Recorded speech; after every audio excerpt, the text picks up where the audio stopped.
that we know. Thank you, Angel.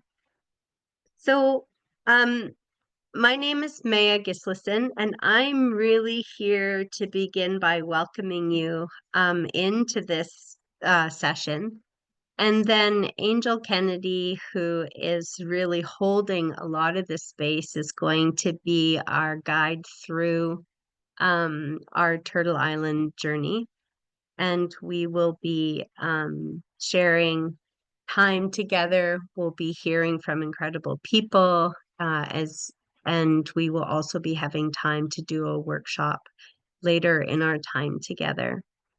So one of the things I want to do is as we move in our mind space from the Middle East, which is where this Earth Hug began this year, and we come into Turtle Island. I just want to welcome you and to bring your imagination into this space. I've been thinking about what it means, for example, to be earthly beings, and what it means to also have these deep connections across the planet. And I was thinking this morning about Pangea.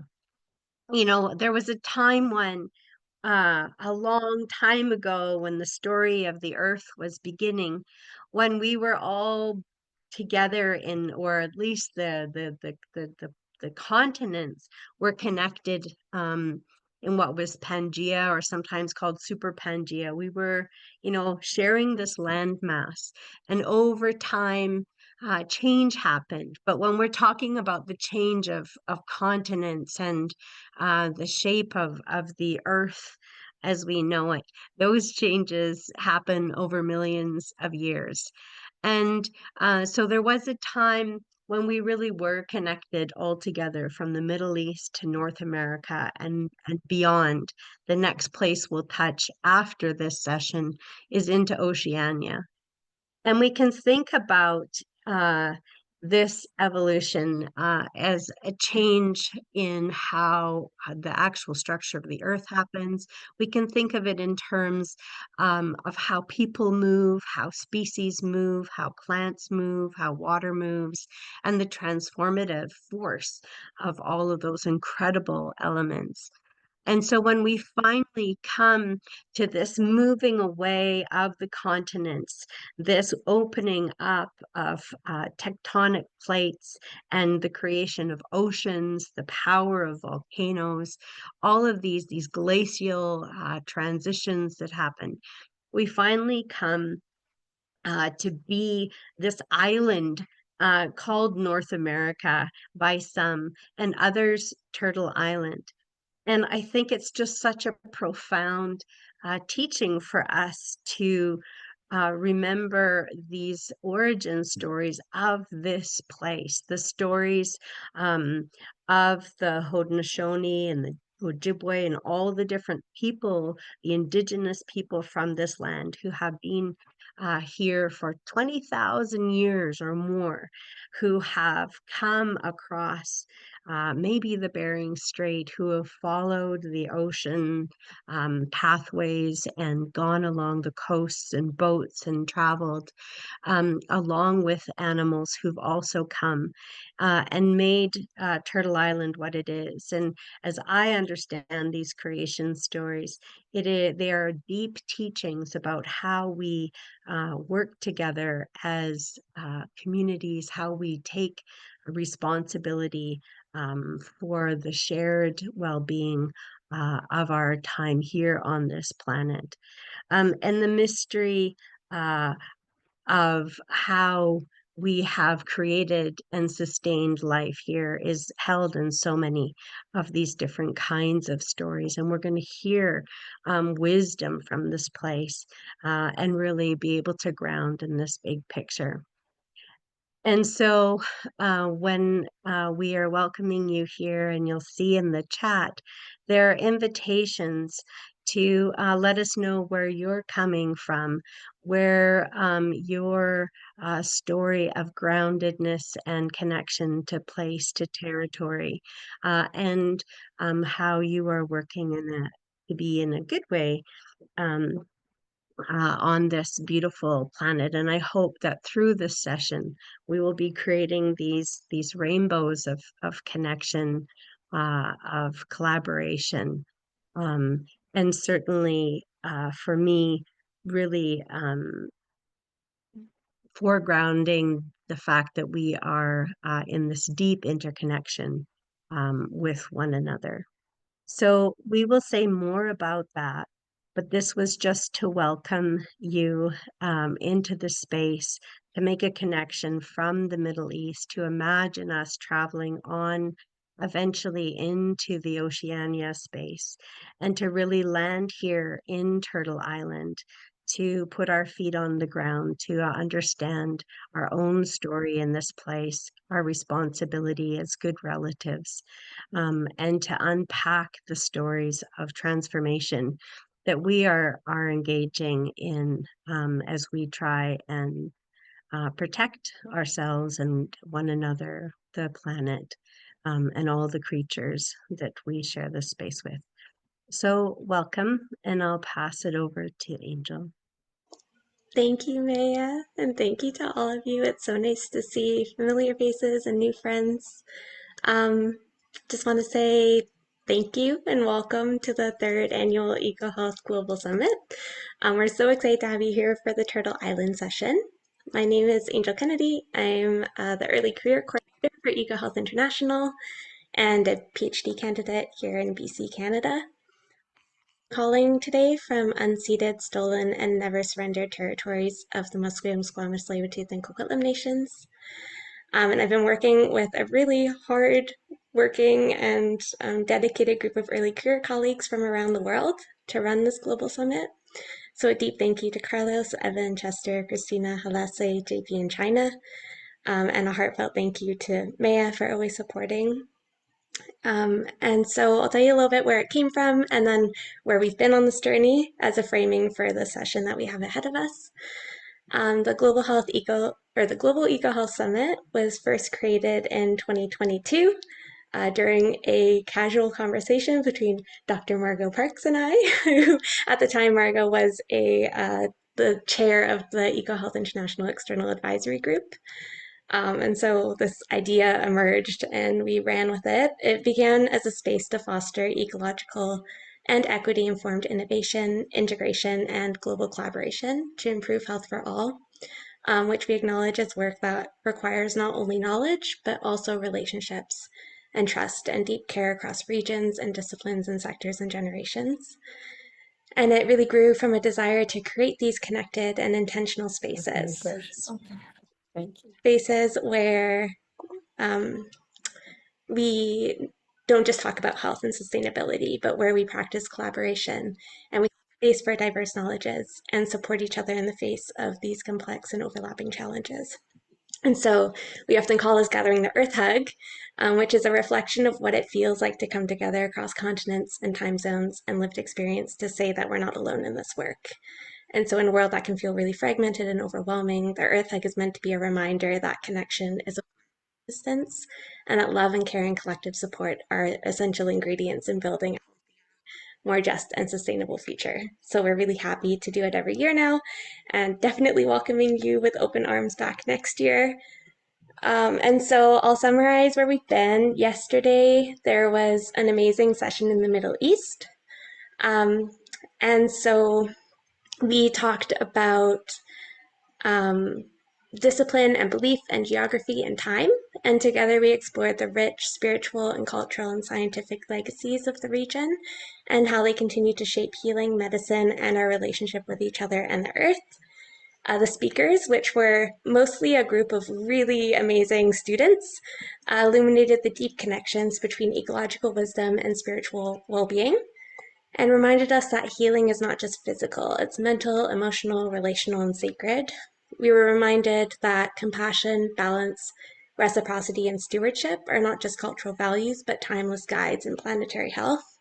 And we heard stories of the Sana diet, of fasting, music, and circadian rhythm as medicine, of art as prescription, and of the long-standing wisdom traditions that recognize the inseparability of humans and nature. And what emerged as a powerful thread was that peace in the world begins with inner peace, and that healing must begin by honoring the whole person, their faith, emotions, culture, and lived experience. So, in closing, that session was a reminder of the power of remembering what we already know, that love and faith and community and care are foundational to healing, and that the earth will only thrive when we do too. So a deep thanks to all of the speakers and like people who were at the session yesterday, like Paul. Really excited to hold this space today for Turtle Island.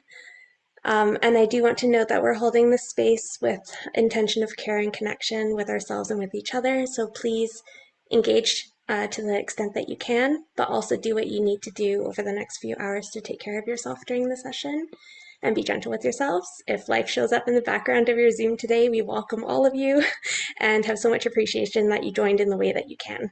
So I'll pass it back to you, Maya, now. Thank you so much, Angel, and for bringing in some of the. I can almost imagine just the richness of the sights and the sounds and the wisdom of the Middle East session. And I'm so glad that we're here to build our own sort of culinary, spicy, medicinal brew here together today. So, and thank you, Angel, for just inviting your whole selves. I can guarantee you that at some point in this session, my daughter is going to blast down the stairs, and you know, she's 15, she's going to have something to say, and my dogs are going to bark, and so I'm just letting you know that it is really okay, and it will definitely happen on this side too. Um, so as we're sort of setting the scene here, one of the things that we wanted to talk about is not only the conversations that that led to this idea that were fomented in the the fertile minds of Margot and Angel, this idea that we are working so hard and we have so many initiatives afoot all across the globe. And also this idea that we have had these pulses of work, that we have been able to connect and collaborate at times, and then sort of the ocean of collaboration and support can go out, and in this kind of the sighing and movement of the ocean of change that we are a part of, um, we can uh, we can get tired and we can sometimes feel disconnected. But today is a day to really celebrate the connections that we have and the work that we do, and to source and resource one another. And so one of the places that we often go to when we think about contextualizing this work, and maybe even looking at sort of the plate tectonic shifts in these fields that we're working with, we definitely are grounded together through one of the communities is EcoHealth International. And so a lot of the early career folks who are leading the creation of this Earth Hug are connected to that international community that is trying to work on health at the interconnection between human, animal, and ecosystem health. Now, with the work that's happening on the kind of in the Western world around working in this interconnected way, there is I love your comments, Liwei. There is an understanding that these are efforts to bring to language and bring into the Western scientific imagination concepts that are ancient, concepts that are based on deep Indigenous knowing, deep Indigenous wisdom, teaching, medicine, law, uh, and education. And so we are not speaking about new things, but hopefully bringing this conversation of connection, a different set of languages, and hoping that we're bringing together people across our international structures and systems and institutions in ways to contribute to this integrated understanding of health. And ways that we see that happening in other kind of Western organizations besides EcoHealth are also the movement of One Health, of planetary health, and there are many, many more. But one of the tasks we see is the importance of trying to figure out how do we actually make space for and develop tools and techniques and worldviews that enable us to work as a logic in the interface between human, animal, and ecosystem health. And it really is difficult to do, just as it is difficult to work against, you know, settler colonial beliefs, to work against extractionist views, to work against global or super capitalist kinds of frameworks. So we see when we're working at health at the intersection between humans, animals, and ecosystems, we're working to bring, I would say, sanity and humility and a commitment to well-being for all species, all places, and generations after generations, to bring justice and well-being into these relationships. And so when we're working on health, we also find ourselves working against forces that are rooted in systems of exploitation, of discrimination, of systemic marginalization. So we can enter this work in many, many different ways. And we're very grateful to in this instance, EcoHealth International, which is really seeking to support not only the voices of early career researchers in this space, but to foster connection and to move far beyond concern about jurisdiction or who owns an idea or who has authority, but rather how can we work together to build good relations for this kind of change making. So I just wanted to say that this work is in service of that sense of connection and justice for the common good. And the speakers that we have that we're going to turn to now, I think, are here because we so value and we are so grateful for the work that you do and the teachings you give about how to be bodies, minds, hearts, working for this future that we really want to be in. So I'll pass it back to Angel to bring us into listening to you. Okay, thank you, Maya. Your framings are always very grounding, so I appreciate that. I'll pass it over to the speakers now one at a time, so you can just introduce yourselves however you want to this group, and then after that we can go into like some actual questions, but you can use a few minutes to really give us a sense of like who you are and what interests you and what you work on and anything you want to share. So maybe I'll pass it over to you, Tanis, first. Thank you. Howdy, everyone. My name is Tanis Reynolds, and I'm from the Stilatdun First Nation. My traditional name is Zeithben, and I'm from the Luxilio or Caribou clan in my community. And I'm really happy to be here today and sending love to Mother Earth and being appreciative that people are doing good work and that people are working towards a better, healthy, just, and sustainable future. So, Tebecho Masi. Thank you, Tanis. Can I pass over to you now, Christina? Yes, so it's a pleasure to be here. I'm Christina Patton-Brewer. I'm an associate professor here at the School of Medicine in University of Washington in Seattle, United States.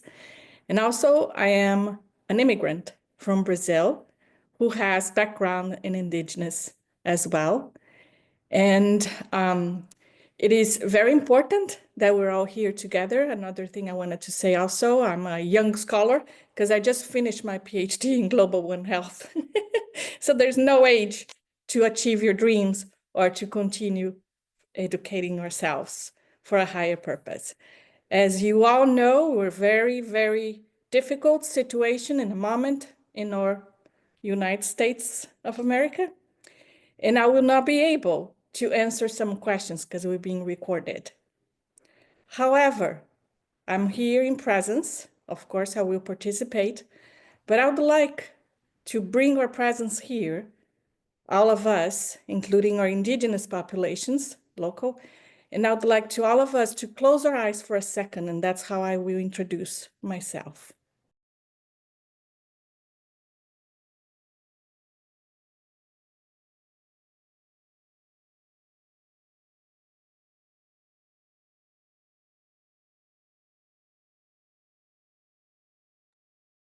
Christina, you're muted. I don't know if that's purposeful.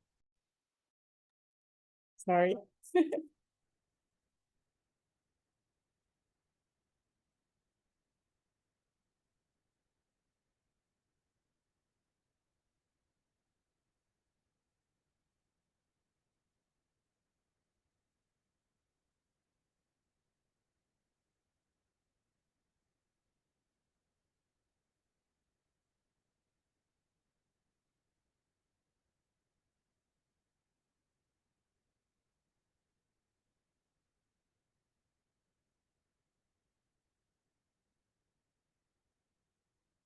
We acknowledge our presence on the ancestral lands of the Coast Salish peoples, particularly the Duwamish, Suquamish, Snoqualmie, and Puyallup tribes, and other Coast Salish peoples, recognizing their historical and continued presence in this land.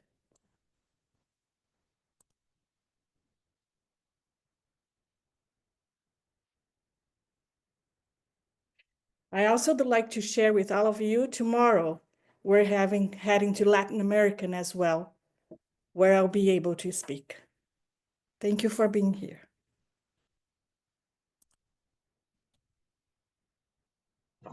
Thank you, Christina. Can I pass it to you, Sabrina? Yeah, thank you, Angel. My name is Sabrina Guzman Skotnitsky. I'm joining from the unceded ancestral territories of the Lekwungen-speaking peoples and the Wasanich peoples in so-called Victoria, BC. I'm very fortunate to be a master's student here at the University of Victoria in Environmental Studies. And my research looks at how visual art making and dialogue can support young people with the mental health impacts of climate change. And that comes from my own experience with climate anxiety and related climate emotions, as well as being in the climate movement since I was 15 and experiencing various bouts of burnout and being curious and concerned about how can we support young people to sustain their climate engagement for as long as possible in a healthy way. So thank you so much for inviting me to join today. Thank you, Sabrina. Cody, can I pass it over to you, please? Yeah, for sure. Good to see you all. So hello, Sego Seraguego. My name is Cody Thomas. My traditional name is Scounhude. I'm a Mohawk Bear Clan. So as we talked about earlier today with what Angel and Maya mentioned, I am Haudenosaunee as well. I'm originally from Six Nations, the Grand River Territory. So for those that may be unsure where that is, way back east in Ontario. Currently, I'm residing in Squamish Territory, also known as so-called North Vancouver. Been here, sheesh, almost 6 years now, next month. So time really does fly. But in a lot of my, I guess, like interest in work, the work that I do, I own and operate Indigenous consulting service called Two Row Innovations, and so a lot of the work that we do is in partnership with Indigenous and non-Indigenous communities and organizations. And we're really in the realm of environmental public health, and climate change is a lot of where the interest lies for the work that I'm involved in. And just, I know, like, I've been super fortunate to, you know, when I come and I'm a part of the Earth Hug, like I see all the faces that I've been fortunate enough to meet and become friends with and work with, like Angel and Maya, and Tanis. I've worked with your son Isaiah, and I enjoy his time too. He's a great guy as well. And then I also seen that Jenna Webb's on here, and I've worked with her on creating a course for Copay Canada. So it's always like a, you know, coming to be a part of this. It's like a nice nice kind of reunion to see all the good faces and the work that that everyone's doing around the country for us. So yeah, I'm happy to be here and looking forward to chatting more as well. Thank you, Cody. And last but not least, Leeway. Do you want to introduce yourself? Good day, everybody. This is so wonderful. I am calling in from a spiritual canoe that I have never left since I was 13. I did my canoe paddle in the lake in Northern Ontario, and as soon as that canoe paddle went in the water, I felt like I had like charged my, like, you know, like my life battery into the right plug, you know, and I just love it. So with the flow, with connecting with rhythm of our environment, that's what I want to bring to this meeting today. And Cody, I love how you said that this is just a lovely reunion. And as I wrote in the text, my cheeks are so sore from all the smiles, and I look forward to hearing from everyone and have this wonderful conversation. Thank you, Leeway. Okay, so now we're going to move into a discussion with these amazing panelists. We'll ask each of you to reflect on some questions briefly, but we also encourage all of you to just be in conversation with one another. And for anyone here, if you have any thoughts, comments, ideas, please do share them in the chat box. And we definitely are going to look forward to weaving your ideas and thoughts throughout the session. In the last session in the Middle East, we had so many good connections and contributions happening in the chat, so we're definitely going to keep carrying all of that forward as we move through this. I'll pass it to you, Maya, to start us. Thank you. So we have 4 questions that we want to just invite you to explore with us.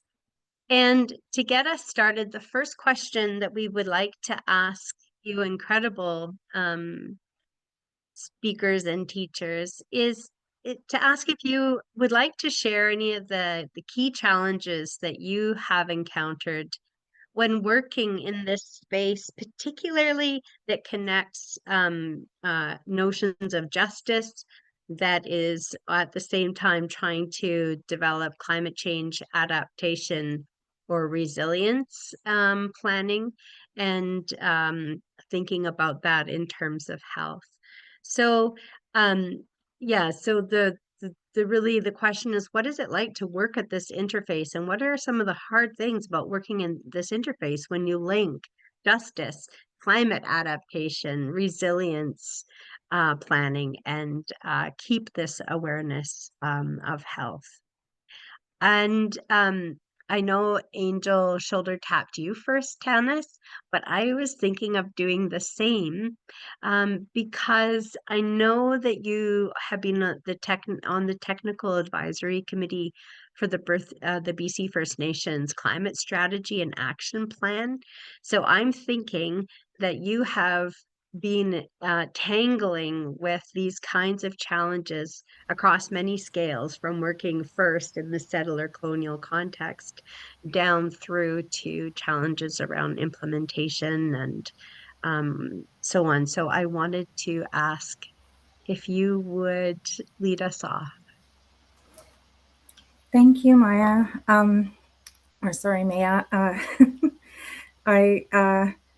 Yeah, the BC First Nations CSAP is, that was I ended up being a part of that because I was a part of a group as a representative for my nation on socioeconomic cultural initiatives, and made an agreement for equal distribution of funding for language and culture and projects that will that have over the since then have created funding opportunities for 7 different First Nations communities for language and culture, and for training for our people, and really trying to find solutions for all of the socioeconomic disadvantages that our people face, and the language and culture was the number one thing that everyone identified that was really needed for our people to reclaim and recover. And so that was a priority that would bring healing to our people and opportunities. And then I was asked to join this group, and it was really great to have so many people, Indigenous people from British Columbia, who have the same concerns. And all the people who worked on the BC First Nation CSAP were all people who are highly concerned about the environment and wanted it to be acknowledged that Indigenous people are concerned about the environment, and we deserve opportunities to be involved in that and to make changes with our concerns, and especially in the Lower Mainland and on the island, the Indigenous people who are at risk of losing their whole territories into the ocean. And that it's been, the call has been sent out many times by Indigenous people across Canada to protect their territory, to protect their salmon.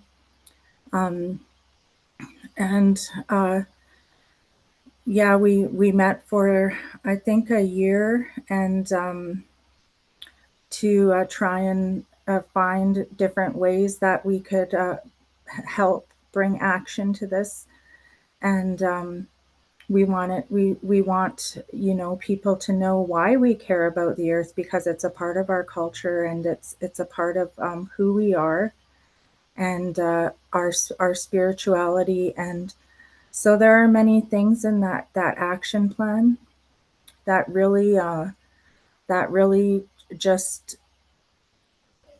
show how we are involved, how we all have knowledges that can help to teach people about our culture and why we care about the earth and why it's important to us. But not only that, but how we're involved in the wildfire situation, and how, Indigenous people have traditional ecological knowledge, and not only that, they have a knowledge of their culture and involvement in the environmental history of Canada that has never been truly recognized or written about. And so really, the big concern and the reason why this work was done, and I was a technical advisor, but I didn't do that. Like, I did a lot of meeting with people and stuff like that, but not a lot of the actual work on the product. But I really like everything that was done in it was all of our wishes and our ideas. And one of the things that we really pushed for was for them to go and meet with youth, and to get the direction from youth on what the youth wanted, because it's their future. And all of the youth were right on board, and really concerned. And we talked about compound grief and compound loss due to not only culturally and historically through colonization, but through the climate change and how, I believe that global warming is real, and global warming led to climate change. And that is what we're dealing with right now, and what is happening. And like from the prophecies of my people, I believe that we have to be prepared for sudden changes of extreme colds, extreme heat, and prepared for everything basically. But the real the voices of all the people on the BC First Nation technical advisory group all was just this huge concern for the environment, for the land, the people, for something to be done. Like that, it was expressed over and over and over again that people were saying, we have a we've known this for years. The Canada has standards and regulations. We're not even meeting them. Like, what do we got to do? And so, like, just this stress that I'm sure you all understand and know about in the world. And but then as well, that we know through our culture that we have to tell Mother Earth who we are. Tell, like my grandma always says, when you go to the water, tell the water who you are. Tell Mother Earth who you are. And it's, and you could feel it. Like Cody mentioned, my son and I take him to the same places every year almost. We go in our territory, and we just spend time there in our territory, and we love the river, we love the water, we love the earth, we love the plants. You can feel the support, the emotional support for us, for myself. Like, you could feel the emotional support from Mother Earth. And in my culture, you could always talk to the water, you can talk to the animals, you can talk to the plants. Like, that's what people always say. Like, I was also involved in grizzly bear and bear management plans in Canada and British Columbia as a Indigenous knowledge holder. And that's what our people have always said. If you're scared of the bear, talk to the bear.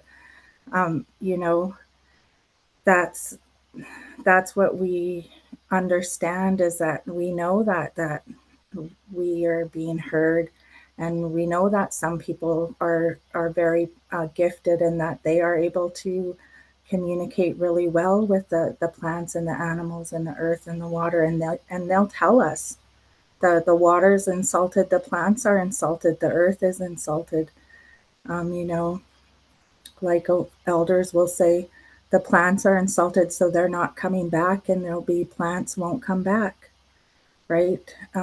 So that's the way we believe. And then we always believe, like with our salmon, we always believe the salmon have to return to us, and that's what we want, right? We always say thank you to salmon, and we always say we love the salmon, we want the salmon to return to us again next year. So there's so much that is so important to us. And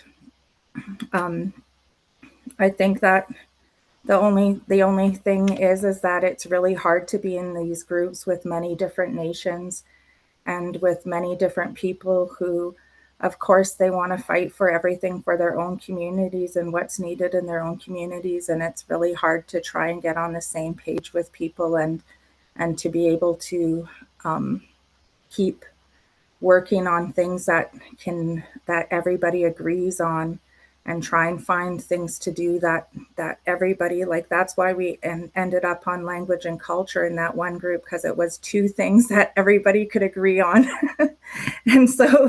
And then the climate action strategy plan, that was like one thing that everybody could agree on. So, like, it's very difficult to find those things, but when you have them, they're worth it. And even though you might have conflicts with people or whatever might happen, it's still worth it, right? So that's all I could say, but thank you for asking me the question, May. I really appreciate that. Well, and thank you so much, Tanis. It's, I think when we really listen to each other and for me, when I really ground in what you're saying, it's each of those challenges provides a meditation on, how do we actually move forward in this moment? And um, and so thank you for that and for bringing voice to the importance of relationality and what it means to actually build a bridge through consensus and walk over that. We could have had so many bridges, but that was moving forward together is really important. So I'm going to sit with those challenges and hold them as we move into other conversation. And I'm wondering if anybody else wants to give voice to some of these challenges of working in this really connected and integrated way before we move on to the other questions, which I promise will also focus on strengths. But challenges are real and they're important, and so curious if anybody else wants to say anything. Sabrina, I noticed you. Oh, Leeway, yes. Let's hear from you. Oh, please, No, Sabrina. no. I just saw Sabrina nodding a lot, so that's why I was going. But Leeway, I'd love to hear what you want to say. Well, Sabrina, jump in anytime. We can high five and pass this to each other. Sabrina, I really love what you said about taking good care of young people from your own experience growing up in Victoria and learning how to take care of yourself through climate work. And now you want to pass this self-care to the younger generation. I think that's wonderful. Thanks for bringing that up. About challenges, that reminds me of the Yukon First Nations about 3 years ago met with NSERC, Natural Sciences and Engineering Research Council, Government of Canada, to discuss funding negotiation for their climate action plan. And during the meeting, the Kluani Adamak, the regional grand chief of Yukon First Nations, said, it's very important for us to heal, to bring healing to our knowledge, so that knowledge that gets passed down can be more holistic and healthy. And so, Sabrina, like what you said reminded me of this. But the language of knowledge healing or healing within action of climate change was not accepted by NSERC. Then they immediately froze up and said, oh, well, words like healing then belongs to another funding group. It should go to cultural people and social scientists and natural sciences. We don't touch healing, and then the meeting just sort of fell apart. So that is a challenge. That is a challenge, that points out to the silo. Another challenge that I've seen, especially in the past, let's say 5-7 years, is this incredible amount of immigrants that are coming into Canada. I am myself an immigrant from Taiwan. I came here in 1993 when I was 8 years old from Taiwan. And so I'm speaking as an immigrant myself. But the new immigrants that I've seen working in Ottawa in recent years may also come from places that have experienced a lot of pain, a lot of hurt. So we're talking about like refugees from the Middle East. We're talking about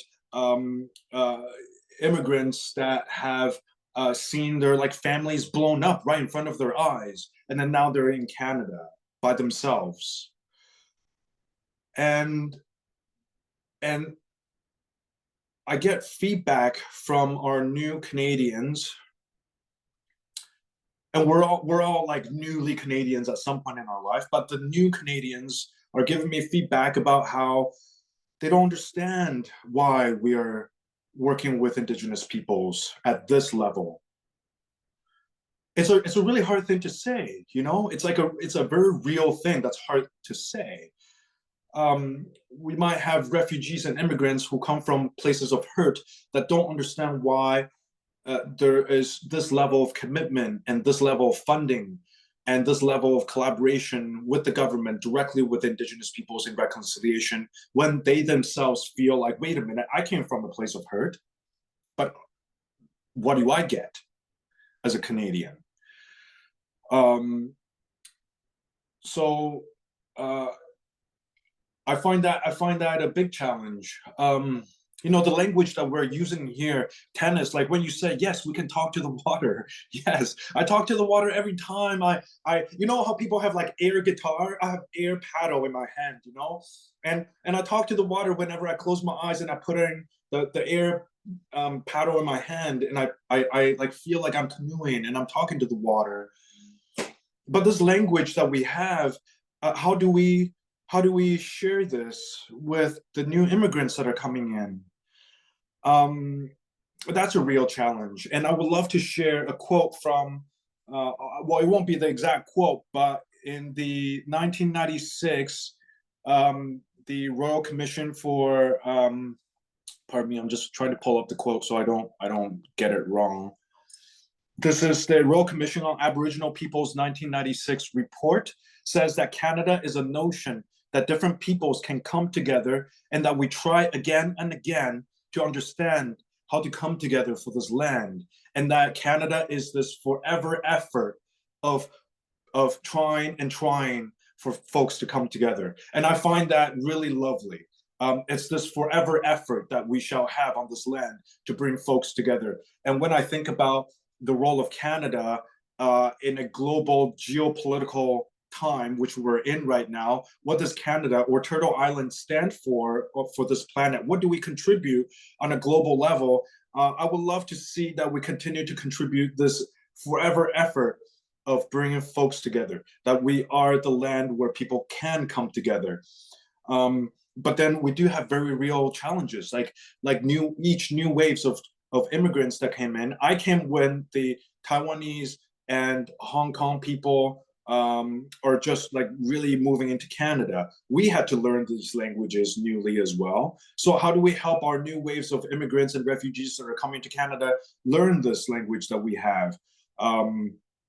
Yeah, so that's, I mean, I don't have any answers, but thanks for hearing out my curiosity and my question. Thank you, Li Wei. So Christina and then Eric. Yes, thank you so much, Li Wei. I had the same experience, so it's good to share.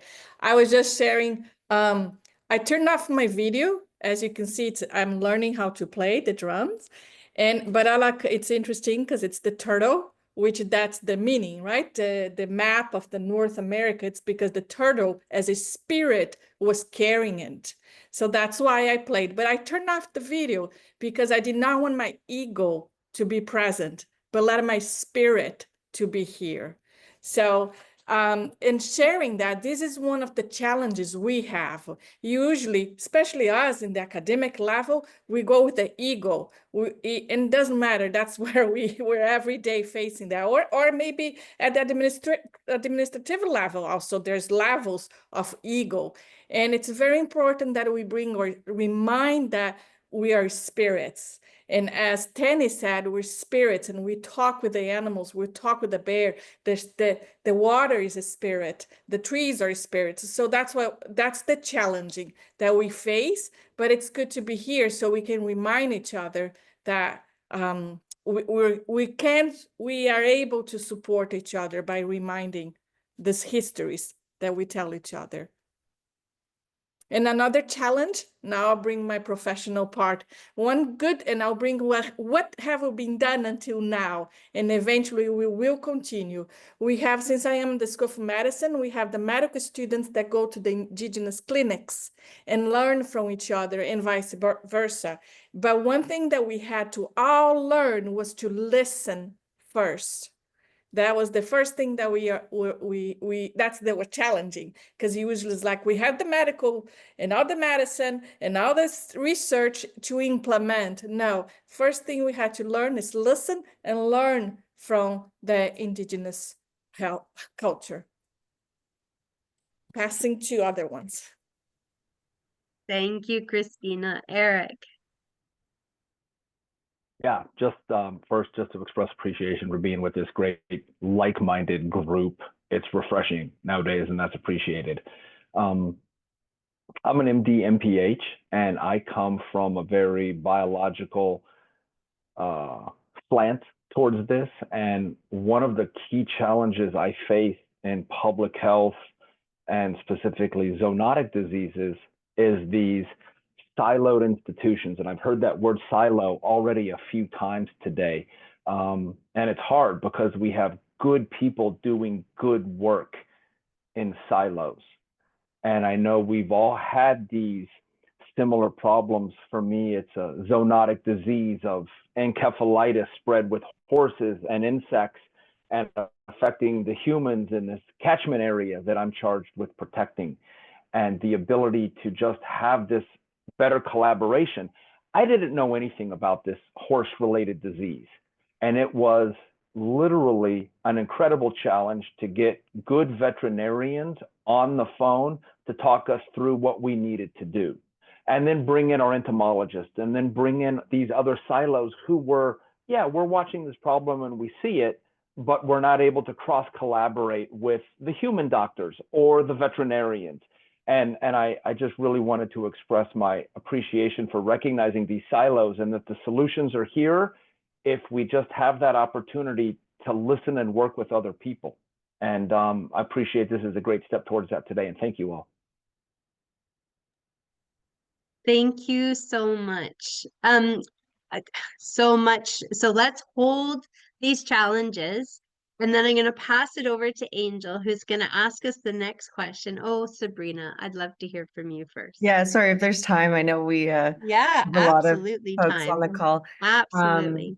Yeah, I'm so glad that you brought up siloing, because that was one of the first things that I wrote down when I got the questions to prepare, because that's definitely a big challenge that I see. And talking, I guess, more specifically from the youth perspective, like a lot of youth are doing such intersectional work.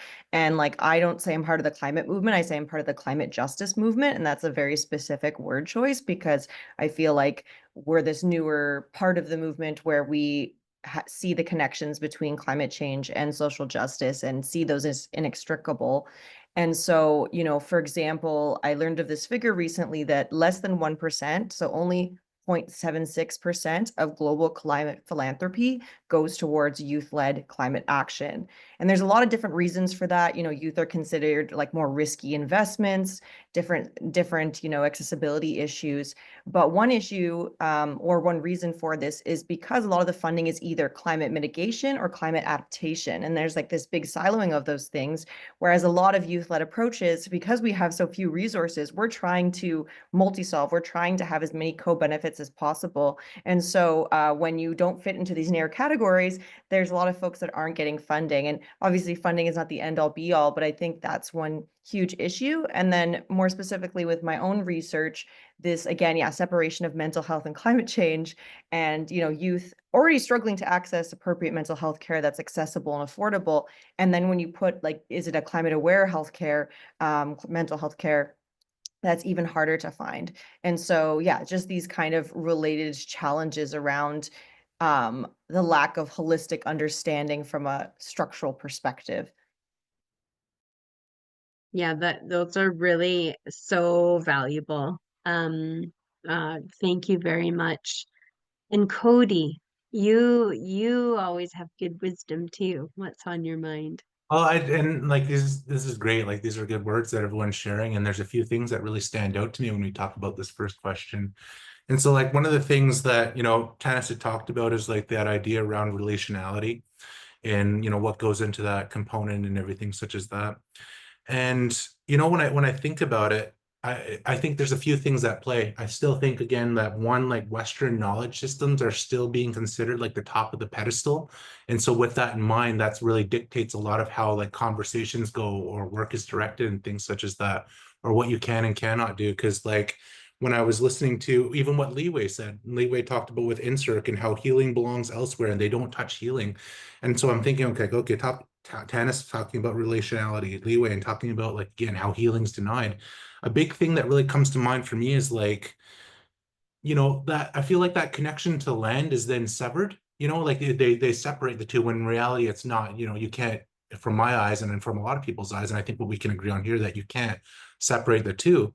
And then so like one of the things that came to mind too, I forgot who said it right off the top, is around the idea around stewardship and just the view around that. And stewardship is, in my eyes, is just not, and like it's not just an indigenous belief, right? Because like when people they hear those buzzwords such as healing or they hear stewardship, again, they automatically go to that view of like stewardship. That's like an indigenous kind of thing, right? That they're protecting the land, and to an extent, yeah. But everyone, is a steward of this land and has responsibilities to it, And same thing with what Li Wei said when it comes to healing. You have your responsibility in that healing sense as well. So I think it really comes back to that a big disconnect there.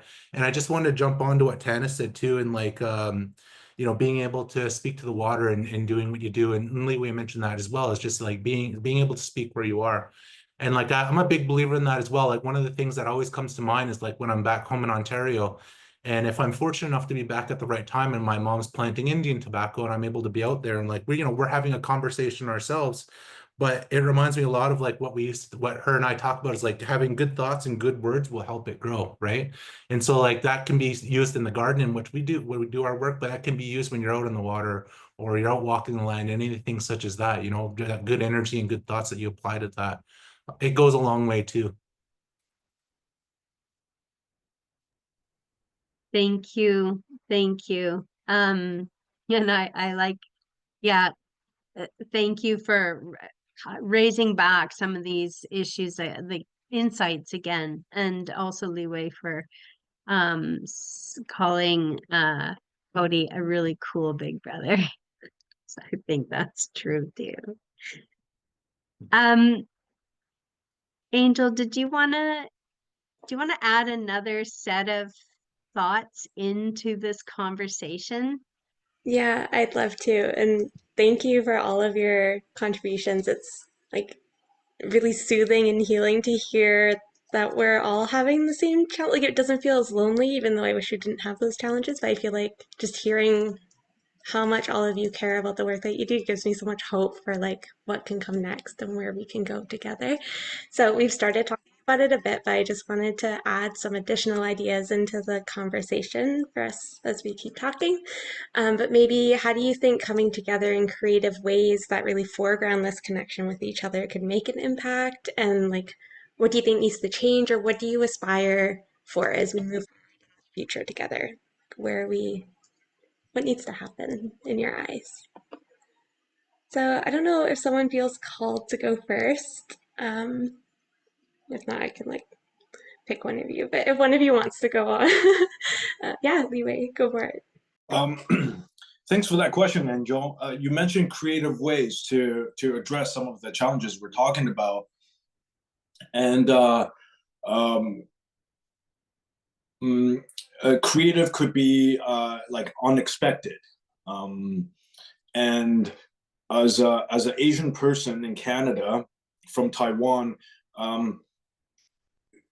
when I am working with Indigenous relations in areas of ecology, health, community, social justice, I find that when it's just myself and the Indigenous peoples, I hear a set of things.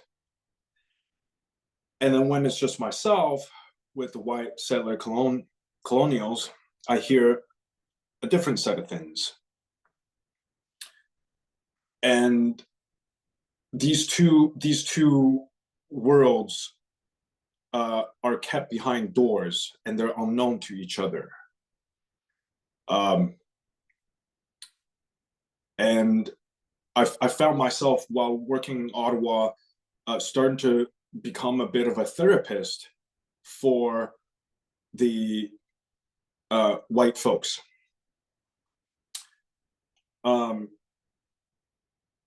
Which was like really unexpected.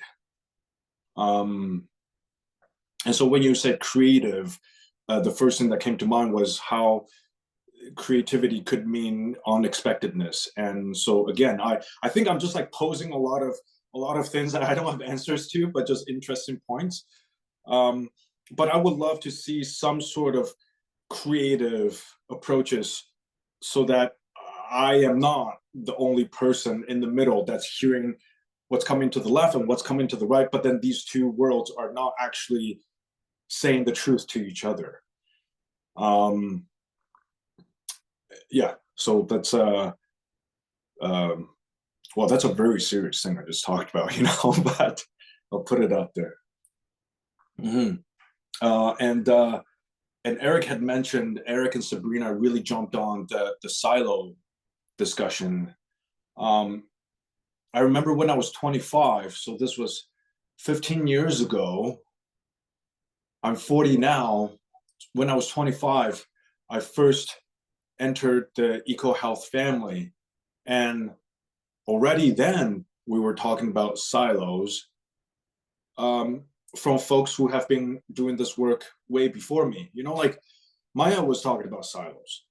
Margot was talking about silos already. And so, and then 15 years later, we are talking about silos, you know, and it's real, you know, it's real. So,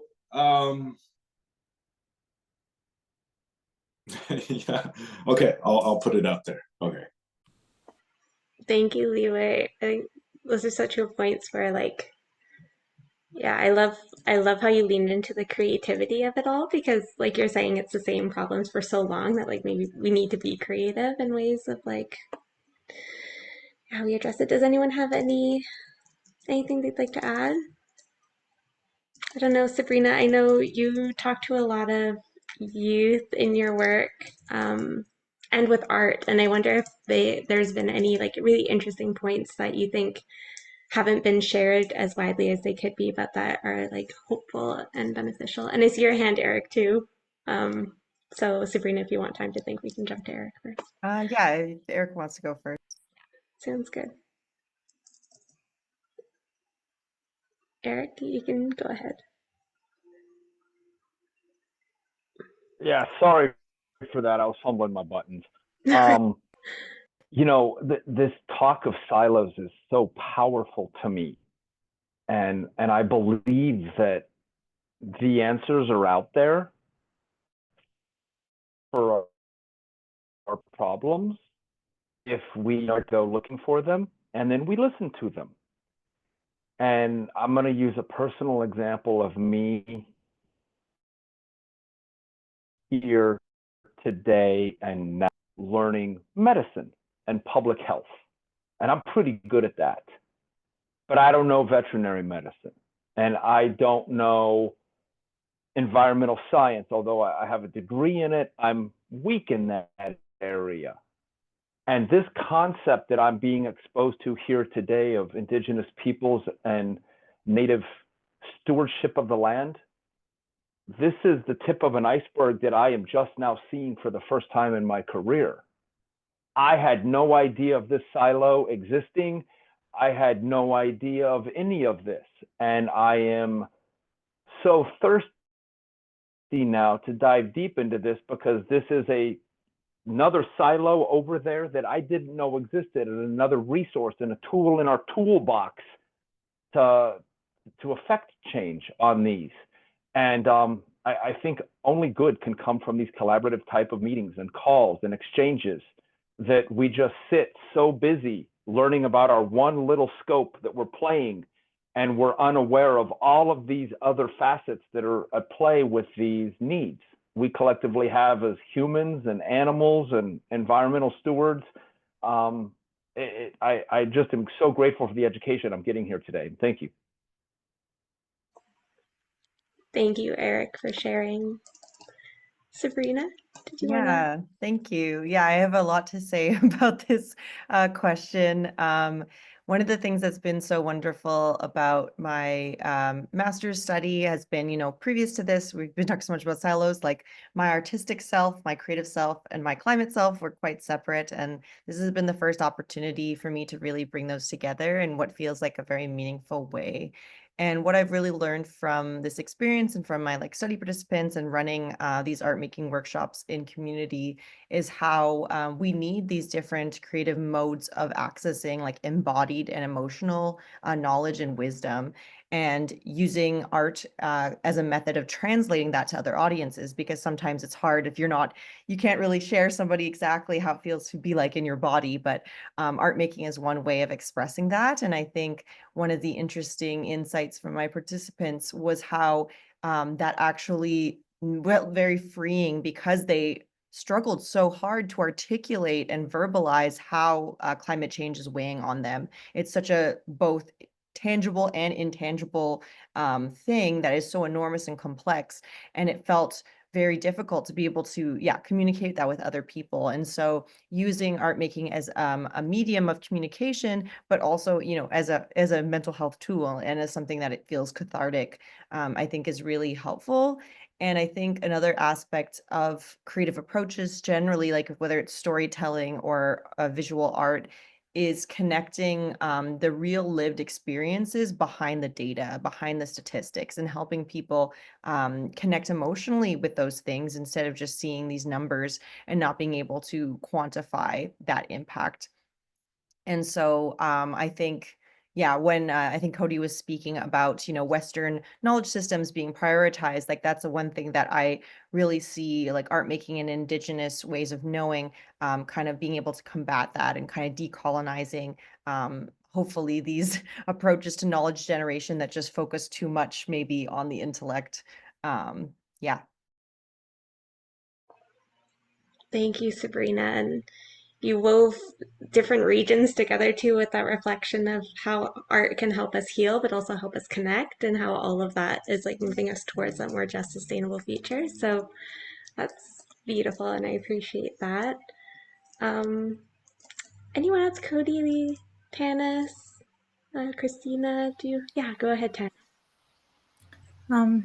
Yeah, I really am not surprised that here in this conversation we're talking about silos and the need to just break down the walls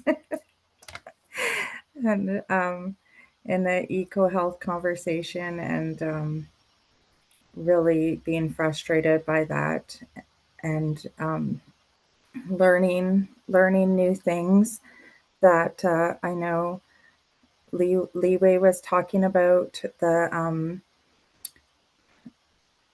trying to educate people. And I know I work with a lot of youth who come from different countries, and trying to educate them just basic on the First Nation Studies 100 level overview of reconciliation and whatnot is beneficial. And actually they usually really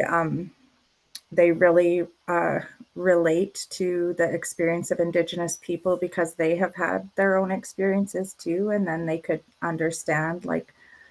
Usually they'll say I understand this because I know of something that has happened, and that's important too, for all people to kind of make those connections of different things, and make those connections of the earth, and make those connections of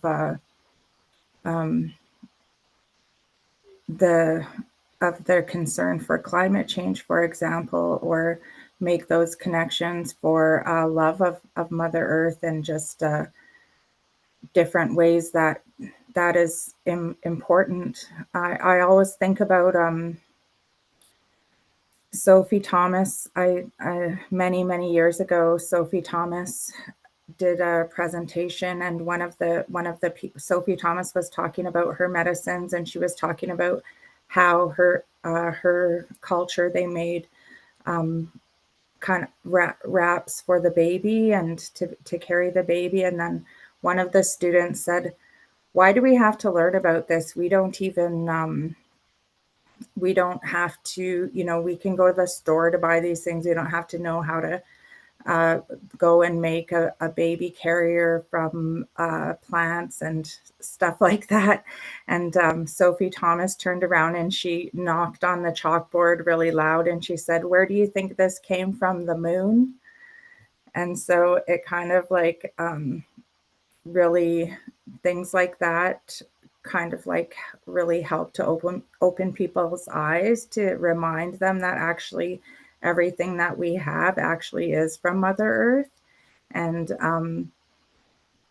that we do need a Mother Earth. So it's not really, it should not be an option where, regardless if somebody is an incredible pro-capitalist, doing the pro-capitalist work or whatever you might want to call it, or whether they're on the other side where they're doing the work to protect Mother Earth, both of them have, like, it should be a rule across the board that everybody has to have some concern about this, that it's no longer an option where people can not have concern for like our planet and our people, right? And the survival not only of the natural world but the human world, right?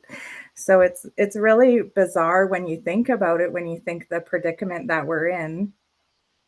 And yeah, just the blinders that we are dealing with, right, is, I think, very frustrating for like society as a whole. But I appreciate the frustration with silos. Thank you, Taranis. Yes, that resonates. Oh, Cody, go ahead. Yeah, and just quickly, just a quick minute on like sort of, taking in the conversation. And one of the things that really stood out for me is what Sabrina mentioned, is those ideas around expressing relational ways of coming together and doing that in different kind of ways. So I guess like for me, when I see that, and what really, speaks to me, what Sabrina talks about is like those different ways of being able to do that through like Indigenous knowledge systems. So one of the things that I'm a big believer in, again, is like being able to include traditional story in culture and a lot of that work, and relaying a lot of that message. And one of the things that I found quite interesting is, teaching in Indigenous research methodologies, and that this is always like a big kind of like an eye-opening kind of moment for a lot of students. And then when you ask them to do a paper work, one person that I like to reference a lot, and I think is good for everyone here if you're interested in this kind of thing, is Dr. Deborah McGregor, and the work that she does around Indigenous research methods. So one of the things that like I really put forward to them is like the idea around like explaining like what the value is around Indigenous research methods, where does it really fit into and whatnot. And I think it's really hard for a lot of like more like those Western-based students, and again, from those Western-based knowledge systems. And, I can't exactly blame them, because when we're inundated with it from where we are, right? Like where we live and stuff like that. And it's coming at us from every, media, education, policy, and things such as that. But it's hard to really start to get them to see the focus and I guess the significance and importance of being able to use more of like a qualitative approach. Because again, like there's always got to be a way to quantify things, right? And having more like a tangible kind of means to say something, rather than like we're saying like anecdotal is strictly what Indigenous knowledge would be. And like, well, like that's not true. And like again, like this comes back to my first point, our knowledge systems are just as, important as those Western kind of modalities to it too. So yeah, I really do like what Sabrina said, like being creative in ways to be able to, connect with folks in that way. And I like, again, for me, I'm a big believer in bringing sort of like our own stories and knowledge systems into a lot of that work. And then like, I just keep reflecting on your question that you asked, Angel, like the idea around, how do creative and relational ways of coming together, making an impact. And I think like the biggest thing is like, before trying to make an impact, like we really have to focus on the relationship, because that's such a huge thing nowadays. Is like, especially when I'm working with communities and they talk about when there has to be a partnership with like, I don't know, on a natural resource or any kind of industry thing where government wants to be involved and form a relationship. It's always so quick in a lot of the work that's happening, you know, just like, oh, let's meet in this way if it's on Zoom, or we'll have a quick chat for an hour and then we'll pick up from the next steps. And the way I've always been taught it, and I've learned from others too in my time out here, is like that relationship is really what sets the table for everything to go forward, because without that, you can't even do this, have a proper impact being made, you know, you could say, right? So, you know, I've always been like, whenever I talk to folks and like a lot of the work that I do, I try to be out there as I can, like, because I'm really big on like doing a lot of like the gathering and working in person. So like, again, like my idea, like what I grew up with is coming together and building a relationship means like, again, if it's possible, sharing a meal, a laugh together, and help that sets the table for the work to come, and know that like we're coming to this place in like a real and authentic kind of way, rather than you're just trying to mine us for information, or, you know, what can we get out of this for ourselves, rather than it's not really a partnership. So yeah, just my 2 cents to it all. Thank you, Cody. Those are profound reflections too about what it actually means to come together and like unpacking what that connection feels like. Christina, I wonder if you had some reflections, and I'm also just wanting to acknowledge Alex's point about is thinking about colonial patriarchal capitalism as a global experience helpful for these cross-cultural conversations, and likewise earth-centered values, which is such an important connecting point, I think, as well. So Alex, if you want to share anything else about that, and Christina, if you want to add anything, just want to give you space for that. It just came to my mind, since we are now talking about colonization and neo-colonization, and now what we're going through this moment at a global level. It just came, and maybe it's just like, if we learn like the pastoralists in Africa, they move as they need the earth, or they are the pastoralists are together with their animals. The Mongolians or even the indigenous peoples with the Norway, they move where they needed to go. So and it came to my mind this word immigrants, since we're talking a lot about immigrants. Immigrants move, and we're still connected to Mother Earth.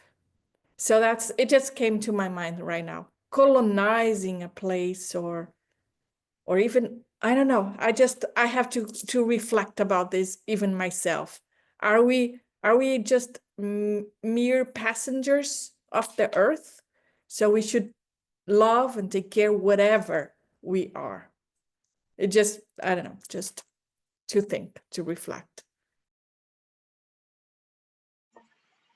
Thank you, Christina. And Maya, I might pass it over to you to insert a little bit more like thinking into our last round. Yeah, thank you. So if I was to imagine setting a set of questions to guide global conversations, I think I would basically set the questions that you've been asking and the challenges you've been setting, because I feel like we are really touching in here on some profound truths and deep challenges that we're encountering, which are so important. So the question that I want to pose to you now, so keeping alive this kind of basket of insights. We've talked about challenges, we've talked about you know, what we need to do to change. And I think that already we've set out a lot of yeah, clarity around some of those tasks. But I also have heard, and I know from myself as well, kind of the challenge that happens. And Tanis, as you were talking, and Cody too, just it was really striking me how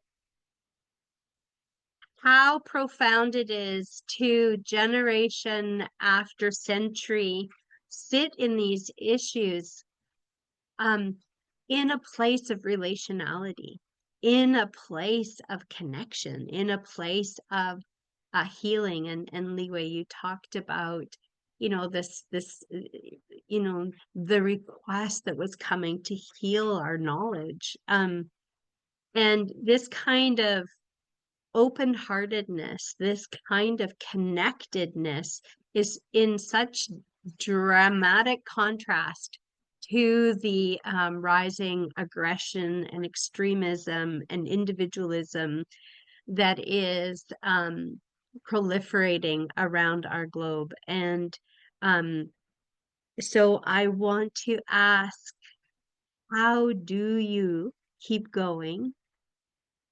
And how do you work with burnout? How do you shift notions of hopelessness? How do you continue to sit in rooms where people start from a place of disconnection and extraction rather than connection, and accountability and stewardship? So what are you sourcing to stay motivated, to stay inspired, to stay hopeful, to care for yourself, to create conditions where we care for one another? And is there something really, really central that you draw from, or that you need in order to keep going, as we try and work for a better future, maybe even our survival? Yeah, so that's my question. Did you want me to start, Maya? I would love you to start. Okay. So I was thinking about the first eco health class that I attended, and Angel was there, and we as a group went to my traditional territory, and I talked to them about the stories that my grandmother shared with me, and we went to some special places in the territory and talked about my grandmother, what my grandmother told me about laying down beside the river and let the current wash the, not laying in the water, but just beside the water, and just imagine the current cleansing you. And I took healing art with Dr. Fiery Jean Graveline, and she told me, Tanis, you can dig a hole, and then you could just put all that stuff down. Don't worry, Mother Earth could handle it. And just cover it back up, put all your frustrations and everything down in there and cover it back up, and then see what kind of, what comes out of there, and what kind of plants. Maybe a flower might sprout out of all that SHIT that you have. And so I think that people have no, I haven't organized a shoreline walk, but we have done a few. Like, we did a co-learning group after that, where after our eco health, there were a few people in our group who were involved in co-learning, which was in like taking students out on the land and stuff like that, and learning about culture. And so I took the students out, and some of the students didn't even want to get out of the bus. They didn't even want to leave the bench. Like, they're not interested in bugs or anything like that. And then so I just started talking to them, telling them about my culture, my grandmother, singing them songs. And then next thing you know, by the end of the day, all of the students were running around by the river. They were going through the trails, and, just kind of like just opening it up a little bit, opening the door, and then seeing that, people are so uncomfortable, especially younger people who aren't used to communicating outside of the technology. So it's really difficult to know how to communicate. It's such a different world for me now. Like I was always a face-to-face person, but now it's always a technology, and it's so difficult for me to understand. But I try my best to learn about it, and I try my best to understand that, like, as an Indigenous person, I'm always sharing my knowledge. And like in our first eco health class, when I decided to, Margot and I talked about it, I decided to share my knowledge with my class. And I'd already done that a few times, but I kind of started being more comfortable with it, and being more comfortable as like a transdisciplinary learner and an interdisciplinary learner, like to be comfortable with sharing my knowledge, knowing that,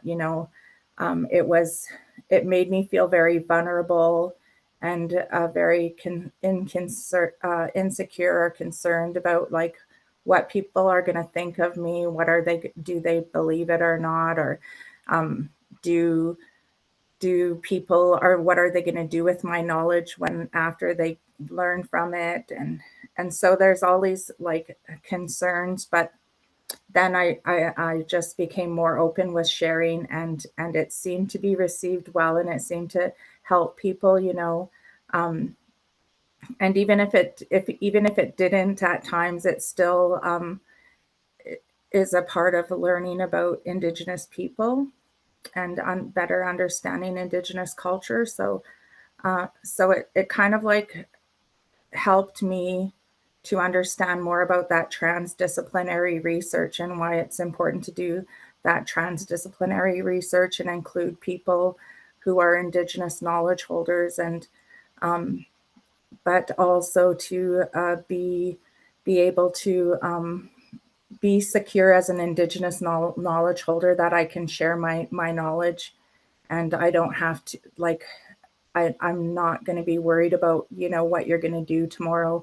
If you're, I'm not going to worry about it too much. I'm here to learn, and I'm here to share. And I'm here because I want a healthy, just, sustainable future, for my children and for future generations, for my people and everyone.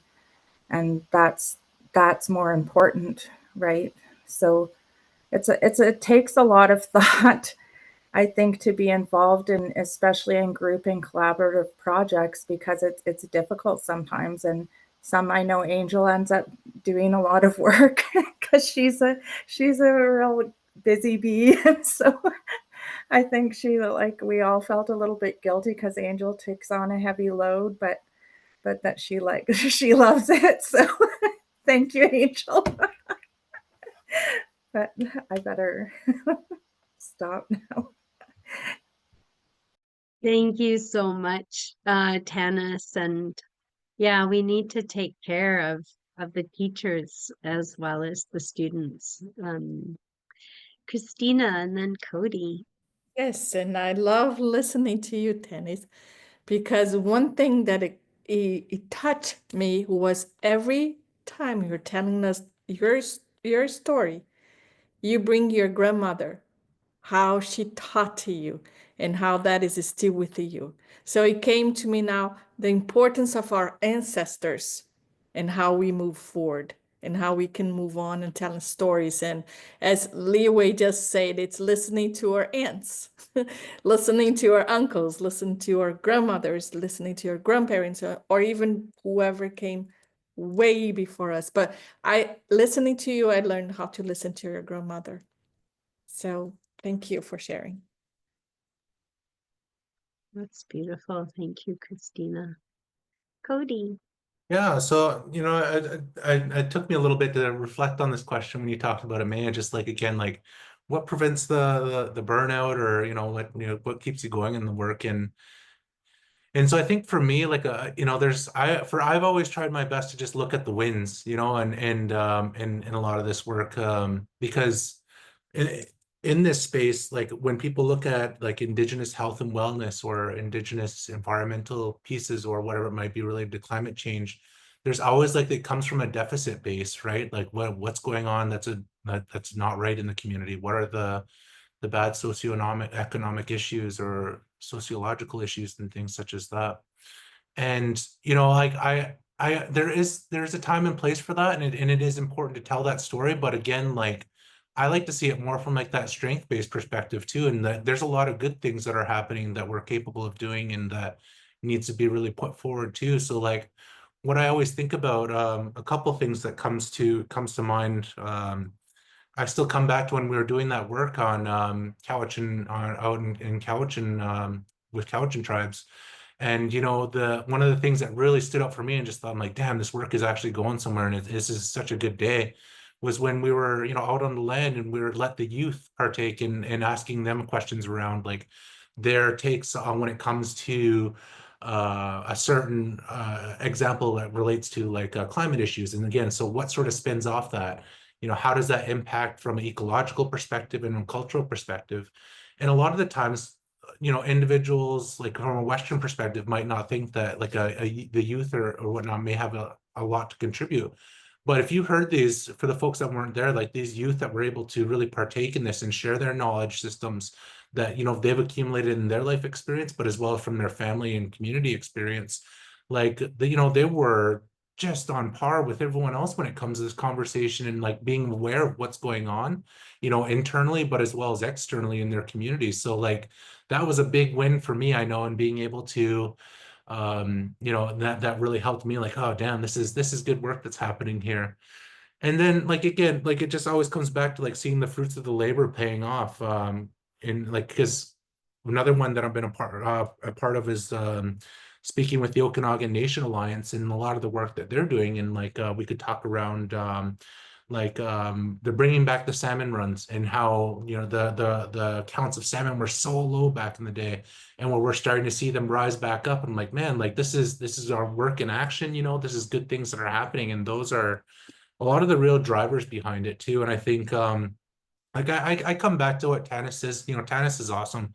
And like the whole idea around like relationships, and like that's a big thing that really keeps me going, and as well because you know, when I'm able to be in community and I'm able to, you know, connect with others, it gives me a sense of like being back, you know, home in my community. We have a lot of those shared values and experiences and beliefs. And I know that just sort of like, you know, being far away from home and like missing home, like that's almost like a little jolt of like, oh, like that's familiarity and that's home, and that knowing that we do have that common ground and common beliefs that really keeps me going in a lot of this work too. So yeah, always trying to find the little wins where I can, always trying to approach it from more of a strength-based to a as opposed to a deficit-based approach. It's the only way I can really go about it a lot of the times. Thanks so much, Cody. Sabrina. Yeah, thank you. I just resonate so much with what folks have shared so far. And I think one thing that was very inspiring to me from my study, one of the invitations was for participants to create artwork about what a climate resilient and socially just future might look like. And I was curious, you know, if the art making activity would be something that could generate hope. And what their artwork really reflected is that they don't necessarily find hope in these like, you know, imagined futures, but rather in real life examples of current initiatives, current examples of the world where they see the resilience of human and more than human systems. And it's more related to their desire to connect and grow and strengthen those existing examples of the futures we want, but like enacted in the present. And so for me, that's been so inspiring and kind of challenging this idea that, or not challenging, but adding on to that idea that you might have heard of vicarious trauma, that we might gain trauma from seeing harm in the world, or overhearing what somebody else has experienced. But this term of vicarious resilience, to like, we can equally find resilience and strength from seeing the resilience and strength of others, including the more than human system. And so that has just been so inspiring. And I really, yeah, carry that with me. And related to that, just generally, I feel so inspired by the youth movement, as I've mentioned, and realizing that, you know, there's so many people doing important works in their niche areas. And so I don't have to be good at everything. I don't have to be everywhere. And if I stay in my niche where I feel like I'm contributing the most from my unique gifts, from my lived experience, and other people do the same, like we are all going to be able to address these, systemic issues together. And so it really helps me avoid, that burnout of feeling like, okay, I have to be everywhere all at once. And so I think learning to challenge that urgency that a lot of us feel about, we have to tackle everything right away, and we can actually slow down and work well with other people and be in relationship. And so those are just a few things I wanted to share around that. Yeah, thanks so much, Sabrina. I think those are such important points. And let's hold on to them too. Eric, I'd like to pass it over to you. And then after that, we're going to open up the floor and invite everyone else. Oh, thank you, Sabrina. That's great. Um, we'd love to hear from you as well. So, Eric, over to you. Yeah, your question resonated with me very much, because it's hard to be in our business now. It's really hard, and it was hard before all this introduction of bad actors, I'll call it. And our careers are already challenging, and when you have bad actors coming in deliberately trying to dismantle these communication bridges we're working hard to build, working hard to eliminate the ability to share information across different disciplines. I take personal power from the fact that means it works. The fact I believe that there are nefarious people and organizations trying to break down and keep us into silos and break down our communication strategies and sharing of information, I take an enormous amount of personal power that is the path to good medicine and good health and good knowledge. So that's a way I take solace and comfort in challenging times, is that if they're working to break that down, that means it's causing scare and fear into people. And I just wanted to remind everybody about that. Yeah, thank you. It's so important. Yeah, Leeway, if Eric was all our family doctor, so we'd be in such good hands. But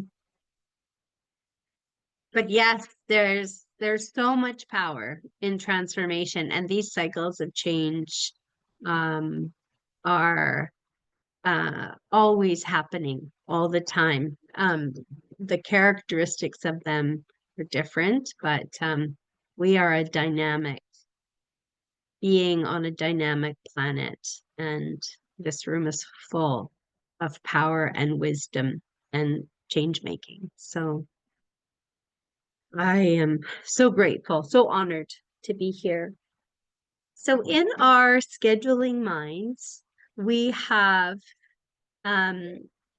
imagined opening up the floor further to just hear voices that we haven't heard yet, contribute to this conversation and the themes that we're developing. And then we're going to go into a little bit of a pause and a transition. And then for those of you who are interested in this endurance sport, we actually have an hour-long workshop that is about thinking about climate adaptation and planning from this wise and relational point of view. And then we'll open up to further conversation and a transformation time. So that's sort of what things are looking like ahead, broadly. And I'm just wondering if there are any thoughts from folks who have been listening, and we talked so much about the importance of listening well and deeply, and to hear your voices in this space. So I'm just wanting to open it up. I am aware, Paul, of you thinking about sustainability and about strengths and so on. So let's hear from you. Thank you, Maya. Does everybody hear me? It's good. Okay. Well, yeah, there's quite profound questions going on here. I'll just try to go briefly about the question of the silos. I think that's a problem. It's a structure of who we are, right? Universities were intellectuals. We're attracted to a discipline, and then we have other people attracted to that discipline, and then we start digging. And of course, the whole system is built to evaluate our capacity to do that. And so, although this is important, it gives a part of the answer. We all know very well that it'll always be incomplete. The complexity of the whole thing makes it that we kind of get lost at one point when we're trying to solve, greater problems just through our disciplinary lens. So I think maybe part of the answer would be to try to focus on non-academics. And in this respect, I remember very well when I took the EcoHealth course in Université du Québec à Montréal in 2015 on the theme of the St. Lawrence. What was really one of the things that impressed me a lot was when we actually went to the Sorel-Tracy area to look at Lac Saint-Pierre, the biosphere, and then we met a group of citizens that are trying to do what they can to improve things. So it impressed me to see this group, which they're functioning with very little money to do what they have to do, and so it was inspiring to say, okay, well, how can we help our different disciplines through that? By giving them the kind of the lead of saying, okay, this is what we do, this is the way we see it, and their language and the way they speak is really refreshing. And we're not in a situation of competing between our disciplines like we're used to do to defend ourselves in the university system. And maybe there's something there, I noticed there's a lot of mention here about First Nations thinking differently from academia, and that's fine, but I feel there's kind of pressure on always telling them, oh yeah, but you're kind of challenging the way we're thinking and kind of putting I'm not sure the words, but putting the pressure on them. Whereas I think if we try to enlarge it even to non-Indigenous, just people, ordinary people, they're trying to improve the situation. Well, how can we all, maybe that would be a way to try to bring the level of language to a more understandable level. I'll stop there and let you comment on that. Thanks.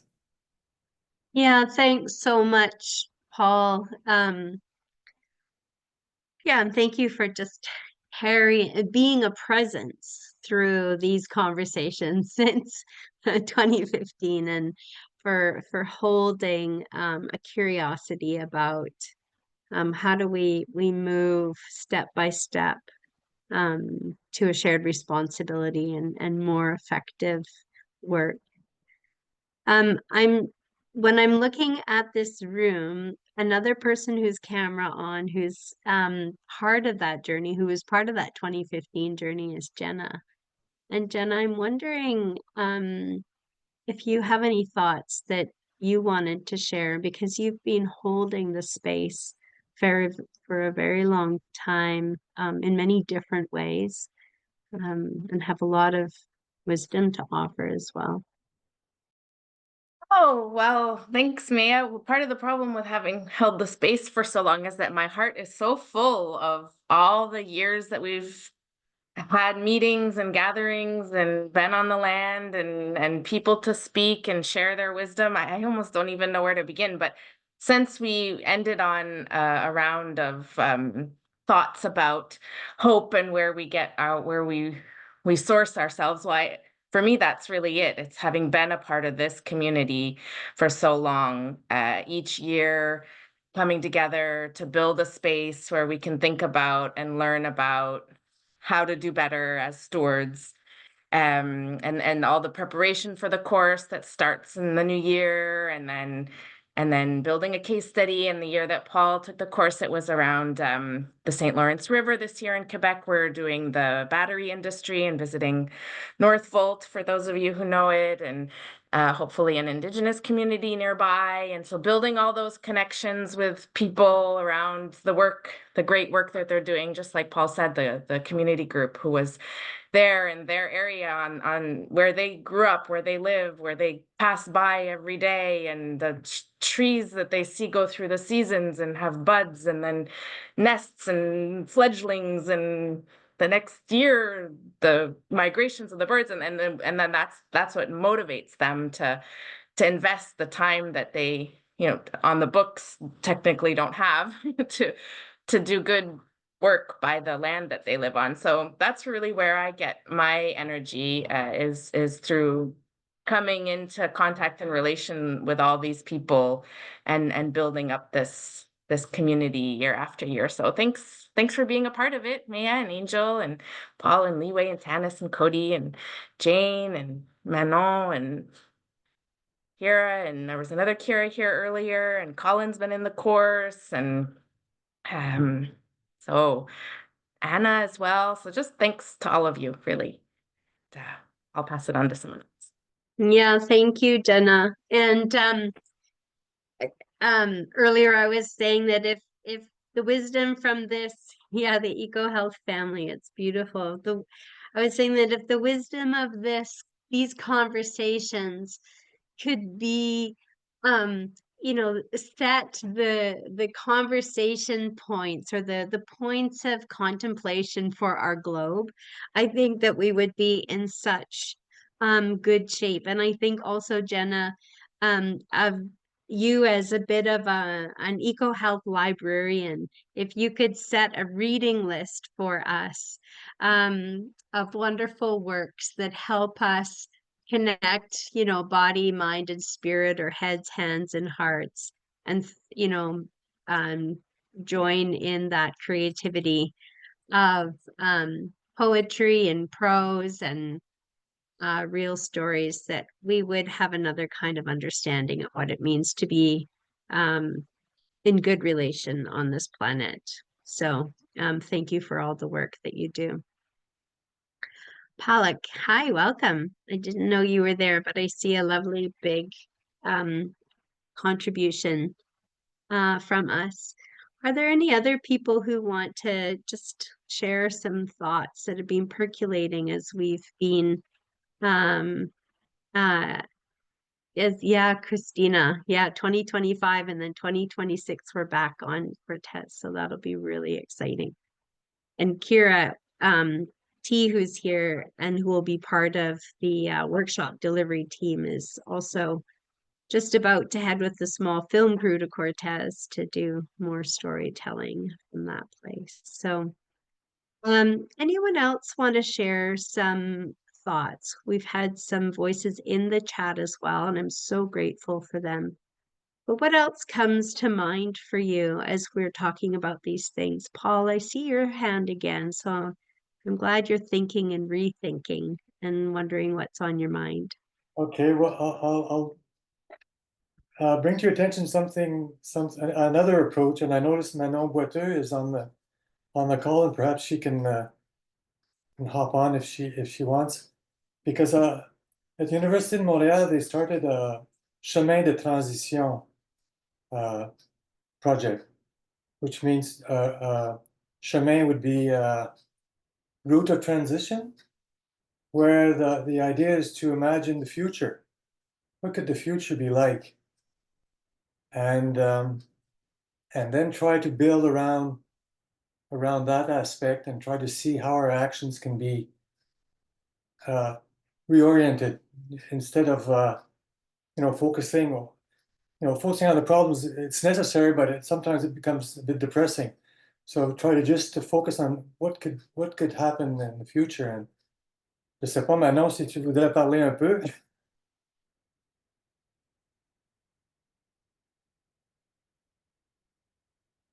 Yeah, sorry, I have some trouble with my internet. Thank you, Paul. I'm not in Chemin de Transition anymore. I'm more now in One Health initiative at the University of Montreal, but we really trying to work. It's more about the perspective and how we can imagine the future with different people.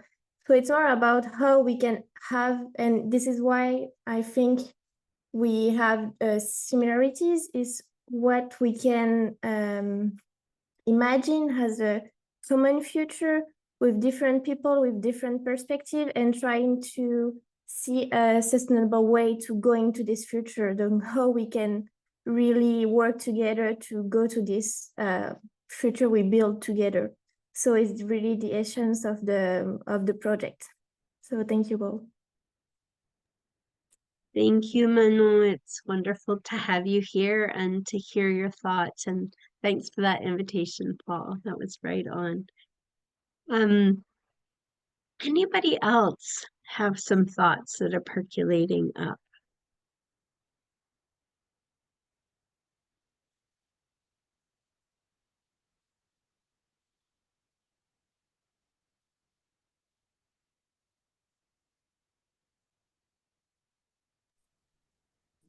And that's fine I if you just feel don't. so happy. Oh, I just love feel that. so happy. Yeah, it's so nice to know that we all feel really special in the space. And although we're far apart, we probably looked at our calendars many times as this date approaches. I know this morning I went to the gym and I was dancing and feeling great, and I was, looking forward to all this. And just thanks to everyone for this like really shared sense of love. Although we might not have met everyone here in the room, but just knowing that we can share the same language and that we are part of this family, it's so meaningful. And thank you. There's a lot of gratitude. I think for me, the word gratitude is really the key for me today. So thanks, everyone. Thanks, Li Wei, for sharing your dynamic, life-giving energy, which just is such a kindness and a generosity. So as we are coming to the top of this hour and preparing to transition into just a wee resting moment and then into a workshop where we really want to talk together and think together about building community resilience. I'm wondering if you would be interested in taking a screenshot photo of all the people who are here to put into our Padlet. Anna, thank you. And you just have this memory. And some people might not want to be in a photograph. Yeah, and Chris, so I'll just pause here to see what you're saying here, Christina, about social diplomacy. And I've also been reading about and kind of trying to think through this notion of civic defense. So how do people as a population learn skills and work together to be well together, to be resilient and well in the face of challenges that are social, political, economic, and so on. And I'm hoping, in a way, Christina, you're anticipating some of the work that we're hoping to do in this workshop, which is to really take these experiences that we've talked about, to take our sense of the importance of tasks and to feed them into a topic. It could be many different topics. We've chose to work on community resilience just because that's a place where a lot of our team are connecting, theory to practice. And it's in this movement between our thoughts into our hands and hearts, and change making with others, that we can, at least I think we can reflect on what's working, what's not working, what's a good idea, what's a good practice, and so on. And thanks, Cody, for being with us today. So we're already saying goodbye to a couple people. So I'm going to bring us back to my question about the photograph. Would anybody feel uncomfortable about being in a screenshot? Anyone can turn their cameras off if they want to. It'll just do like a little screenshot, and they just go out in the summary of the event because we want to honor everyone who's here and how you took the time. So if you do want to turn your camera on, you can. No pressure. All right. So I'll count down and then like pause for an extra second because my computer has like 4 steps to it. Okay. So 3. No, that's okay. 1. Okay. Perfect. Thank you. Thank you. Thank you so much. So any final thoughts as we before we kind of shift into the next I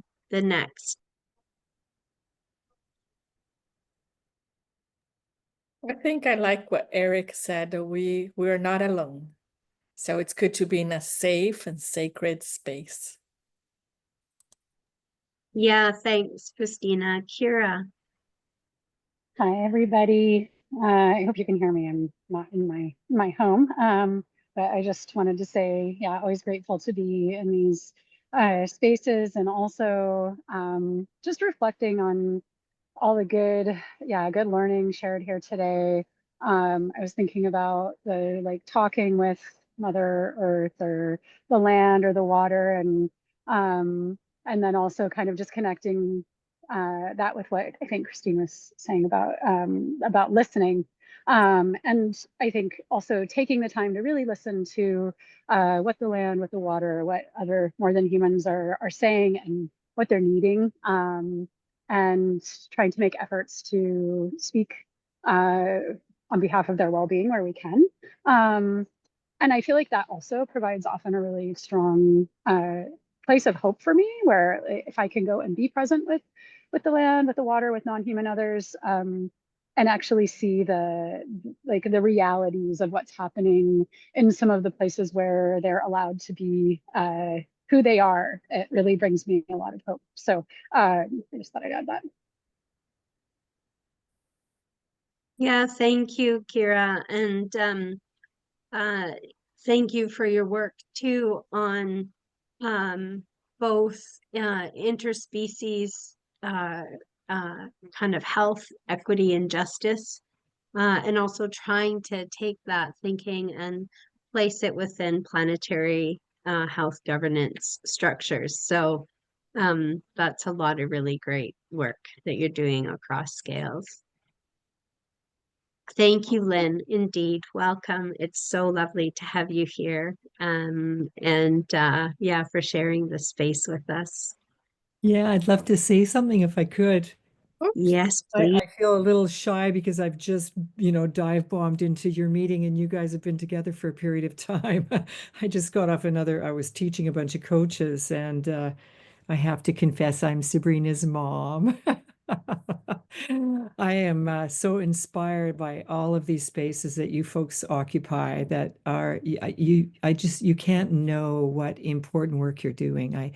I just feel really touched that I've arrived and instantly I felt the love, the joy, the connection, the bonds, the people with a purpose about doing whatever we can. And it's such an important time where we need all hands on deck. So I just want to say thank you. And thanks for letting me say a few things. Well, Lynn, thank you. And it was amazing when you logged on. It was, and it still had Sabrina's name. I was like, I see that. I see that. Yeah, I could totally see the lineage. So that is beautiful. And thank you for those kind words. And I think it is so important to know that we are here working across generations, that we have this intergenerational commitment, and that we're doing this work, you know, for those yet to come. And so having you here is poignant on so many levels. So thank you. So how is everyone doing as we wrap up this portion of our conversation? I really want to thank our panelists and just the deep wisdom that you brought. And I think one of the themes that I'm pulling through is just this notion of composting what we don't need, as you were talking, Tanis, burying it in at the side of the river, and allowing these forces of transformation and regeneration and regrowth to really occur, but also guide us, and to be in relationality, to be connected to what we know to be deeply true, which is our interdependence, and to speak from these places. Yeah, thank you, Paul, for this link to translational kind of opening or opportunity. And so we're going to carry these wisdoms and insights into a workshop on climate adaptation and resilience planning, as I've been saying. But first, we'd just like to formally take a little break, so you can move your body and step away for a minute. So I'm proposing, what do you think, Angel? About 5 minutes. Maybe we want to, for me, it's 06, so I don't know, maybe even 10 minutes. I don't know what you think. And then we'll come back in the spirit of this kind of marathon, which is in my Buddhist training sort of an act of devotion in and of itself. So thank you for doing that. So come back around 5 minutes, and then we will be there. And thanks, Lynn, for popping in, and for your love and support and witness.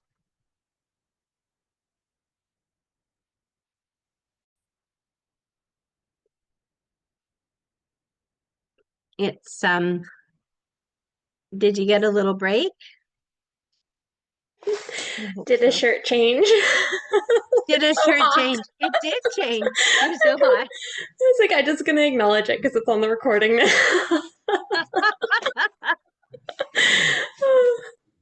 You're like just a fashionista, eco fashion. Yeah, just couldn't decide. I had to do midway. You're like, I need to do earth now. My daughter is saying hi to you all. Hi. Yeah, I did get a little warm drink. Okay, so here we are. And I'm gonna pass it over to you, Angel, to take us Thank away. you. Okay, so as Maya said, we're moving into like a little workshop, and this is because we heard from the last 2 Earth Hugs, especially from the students that registered, that they really appreciated the discussion and it opened up their minds a lot. But they also wanted us to offer some tools for integrating these ideas into their work. And so this year we've added like a workshopping component to each of the regional sessions, and that looks kind of different for each region. Like in Latin America tomorrow, it'll be like body land mapping and different methodologies for integrating the conversation into work. And so for us, like Maya said earlier, we've done a lot of work on like equity-centered climate planning, and Kira Tsakinis here is one of the amazing like RESET members and master's students. He's really like a community convener and like a climate activist and just amazing all around. And so we thought like celebrating her work and doing a workshop on like what it means to do equity focused climate adaptation and resilience planning could be a nice tool or offering in this space. So I'll pass it over to Kira maybe to introduce herself, and then over to Maya to set up the workshopping framing. Awesome. Yeah, it's great to be here with you all today. My name is Kira Takonas, and I'm calling in from Vancouver, which is unceded, the territories of the Musqueam, Squamish, and Tsleil-Waututh peoples. Yeah, I'm a master's student in Maya's lab. I'm originally from Cortes Island, and I'm still quite involved with the nonprofit sector on the island. And I did my master's research with the nonprofit sector, looking at how to build resilience to climate hazards, and then transitioned into a different role. I also work for the Climate Ready Infrastructure Service now, which is a national program that seeks to build capacity in rural communities to do climate resilient infrastructure work. And so it's quite related to my thesis, but I'll probably mention a few points about that today as well, because that's kind of the top-down context to my bottom-up context on Cortes. So it's nice to be here with you all today, and I'll pass it over to Maya. Thank you, Kira, and thank you, Angel. So what the shape of our workshop together, which will be about an hour, is to basically give you an introduction and overview of what we're meaning by climate change adaptation and resilience planning. And so Kira will walk us through that, and Angel will introduce us to a practitioner's guide that we think is particularly useful and interesting. I'm going to share a little bit about some of the realities and the challenges of actually taking this knowledge and these tools and aspirations and putting them into practice around climate resilience planning. And then what we would like to do is invite you into an activity where we can decide based on how many people are here. We might just stay together. We might break into a couple of groups, into breakout rooms, but where we're actually going to move through a case study and action mapping task, and then come back together to share thoughts, insights, and then to have a discussion and wrap things up. And then we will close this space for this kind of workshopping task. And then we're going to sit in an open discussion space for another hour where we're just really curious about talking more about training and education, looking at synergies, and just having an emergent conversation. But as Angel said, right now we're going to look at that practice of moving big ideas into practice. And yeah, we'll see how it goes, but we're hoping to end at the end of the hour. So we might, and we're a smaller group, so we might be able to just keep to that time frame. So, Kira, why don't I pass things back to you? We're sort of in a little bit of a I don't know, pickleball game or whatever. So to just begin to walk us through what it means to be engaging in climate change adaptation and resilience planning. Oh, Angel's, do you want me to pull up the slides, Angel? Is that the... I can pull up the slides, yeah, and maybe we can run through them. Okay, great. So,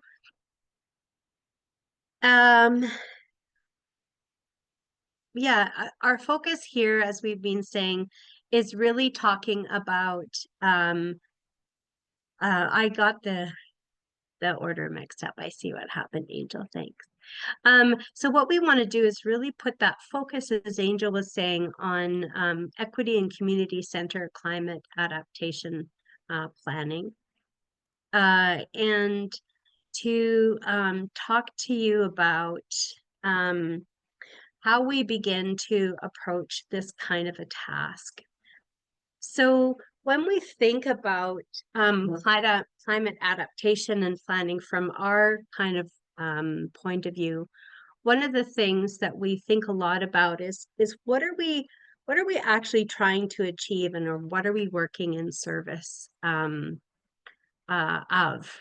And when we're thinking about climate change as a phenomenon that's impacting social and ecological systems, they happen at this very large global scale. But where we actually live them and where we respond to the impacts happens at a very local level. And when we have different kinds of contexts of responses, they range from urban spaces through to very rural and remote spaces, from highly resourced spaces to very low resource settings. And so we are working with a range of contexts and realities that require specificity, that require being grounded in the geographical, in the geological, and the social, the ecological, the environmental, the political, cultural context of a space. And so one of the things when we're working with communities who want to do this kind of work is to try and think about how do we bring that local and nuanced reality into the work. And Liwei was talking a bit about, you know, how we have this tension between the different kinds of ideas about what is proper practice, or what is you know, what is the best practices, or what is standard and practice, what are standard sets of data, considerations, and so on. But when we come into this work from an eco-social kind of perspective, what we're trying to think about is a novel way of understanding the connections between human, animal, and ecosystem health for the present and the future. So maybe, yeah, thank you. So when we think about approaching these issues from an equity perspective, from a perspective where we're trying to actually create an understanding and eventually robust evidence that helps us move into change making that creates sustainable and just resilience plans, we are trying to place equity at the center of these kinds of pieces of work. And this is often quite a novel and integrative task that brings together technological solutions, social solutions, health-based solutions, and more. And so one of the things that we invite people to do when we are thinking about making these different kinds of changes is to ask whose knowledge matters. And I've been having this really interesting experience lately with working with some groups who have been really trained in their different traditions and disciplines. So the silos that we've been talking about. And as Tanis was talking about too, maybe have that similar kind of lack of curiosity about what is beyond kind of the windows of the bus. And also a strong sense of what is correct and what are the data that are needed and what doesn't count as robust data for this kind of planning process. And so one of the questions that I started to ask, and we do this a lot in upstream health planning, is to ask, but why? And so when I am going to move into the next slide in preparation for hearing about from Angel and Kira about this tool and how we can move through it, is to talk to you a little bit about what are some of the thought processes or the kind of the conceptual games that we get people to think about, in whether they're students or they're community members. And so one of the questions that we really want to have people ask very broadly is, but why is that the case? And why would this matter and this wouldn't matter? Or why have things been done this way and not another way? And so it's that kind of curiosity and getting people to ask that very simple question in order to begin to interrogate how they think. So their epistemic orientation, what they believe is important, where their value systems have been set, what they consider to be knowledge that is relevant and worthy of or capable of producing robust evidence and so on. So those are the kinds of questions that I want to move through with you just now. So I think in the previous conversation that we had, there was a very deep and beautiful characterization of some of the key challenges that we encounter. There's challenges about how people understand what is at play and what are the barriers to creating integrated health and well-being, sustainability, and community resilience plans. But also there's an idea around what gets funded, what kinds of organizations, institutions, or policy-based processes actually are set in place in order to approve or support resilience planning, how much money filters down from large urban spaces to smaller spaces to do this kind of work, and so on. So we have a sense of context. And that is one really important place to start in this work, is how do we actually define the problem? And how we define the set of problem influence the context. And so that's one of the first issues that we encounter when we're doing community-based resilience and climate planning, is that we often look at the problems in very siloed ways. So we see climate change as just a set of issues that doesn't have social or cultural or even geographical or geological dimensions to it. And when we begin to understand that climate resilience is also about social resilience, about cultural resilience, and so on, then we have a challenge of first the epistemic challenge of setting the terms of the issues. And then when we move into then deciding who matters within a community and whose resilience matters, who is impacted, and how are they impacted, we often move beyond just thinking about humans, moving into thinking about animals and ecosystems. And then we have to think about, how do we decide what is resilience, whose resilience counts, and how does it count, and what does it count for? We have to think about whose knowledge do we use in order to both understand what matters, but also what we need to measure. And this often requires us to move beyond quantitative work, to move into qualitative, and as Tanis talked so beautifully, also into transdisciplinary work, working with Indigenous knowledge holders, working with people who are close to the land and have knowledge about how it changes. And then we have to look at who decides, who has the power to decide what happens, what will get approved, what will get impeded. And that ties us into thinking about epistemic equity. And then also one of the things that we find a really big challenge, and Paul was talking about this, is how do we imagine different kinds of futures? There's such an idea around path dependency or precedent setting.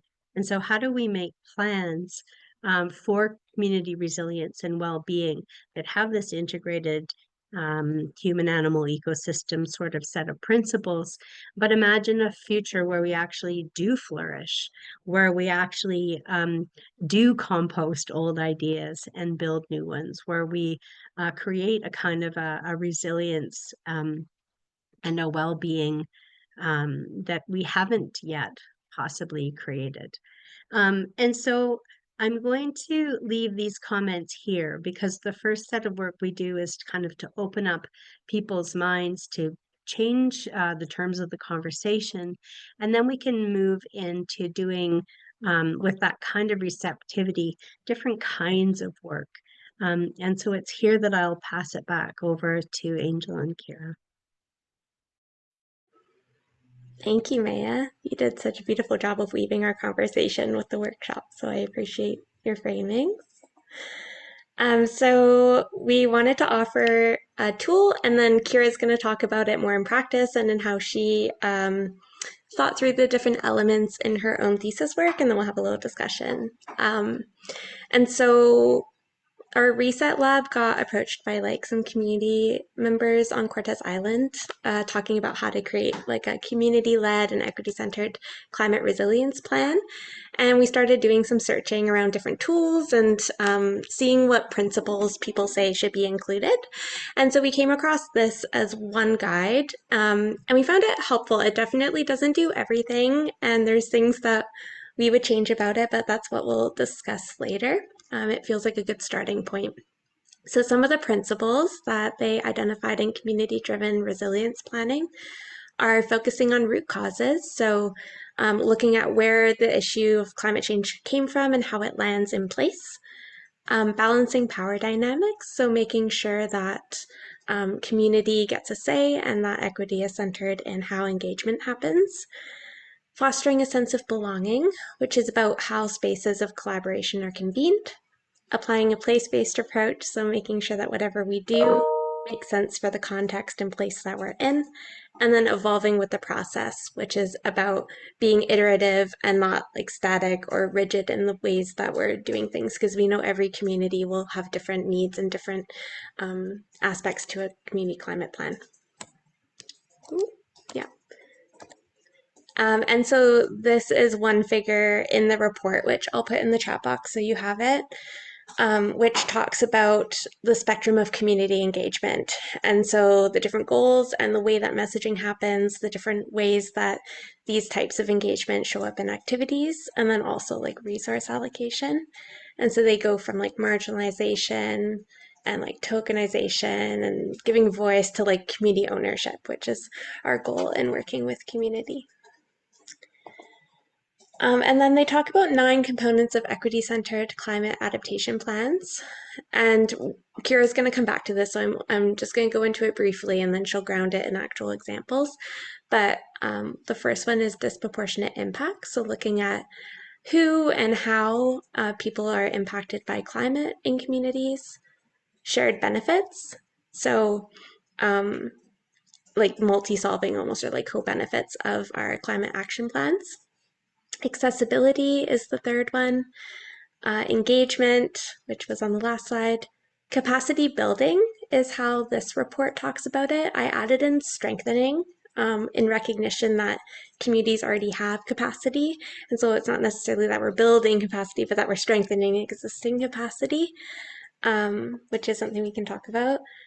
Alignment and partnership, relationship building, economic opportunity and staff diversity, and then accountability, which from other reports we were reading, the accountability piece tended to fall away, but we've heard from like working with community, that's the piece that's really important, because that's where it becomes a cycle and ongoing and like actually iterative.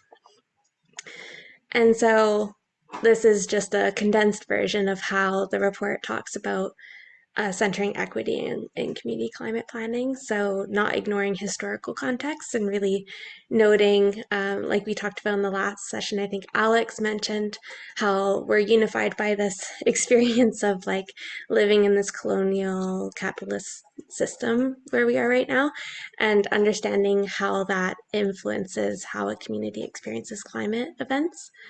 Co-creating community, collaborating across sectors, so moving out of silos, equity, goal setting, data collection, and analysis. It talks about assessing assets and vulnerabilities. We tend to move away from vulnerability language in our work and towards like, yes, noting the things that make that communities are worried about in terms of climate, but really focusing on what can be done and exploring like assets that can be enhanced. Identifying and prioritizing strategies, implementation, and again, accountability.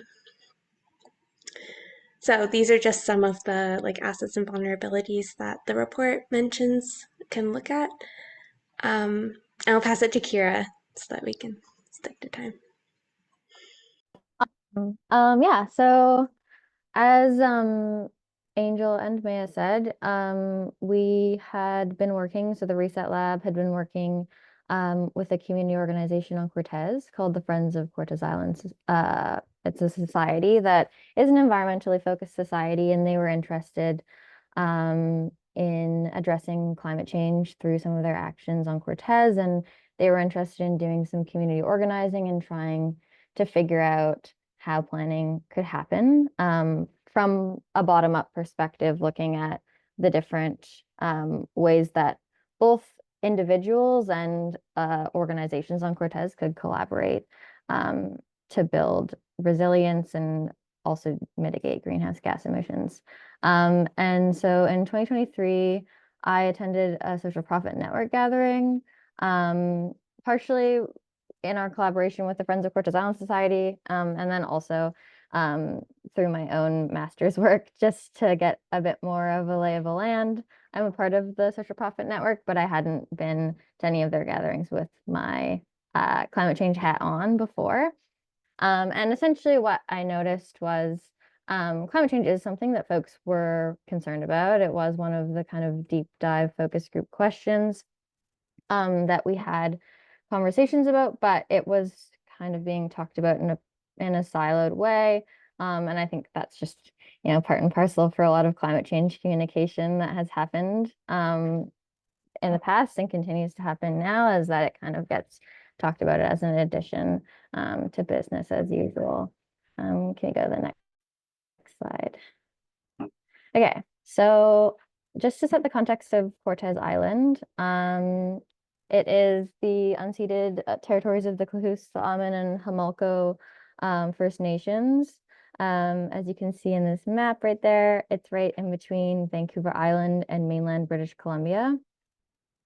It takes about two ferries. It takes actually two ferries to get from Campbell River to Cortez, which is kind of the nearest hub for any sort of like health or other kind of resources, and about 7 hours from Vancouver. It's located in Strathcona Regional District, which is one of 27 regional districts in British Columbia. And through this governance structure, we're represented by a regional director. So we don't have a formal municipal government structure.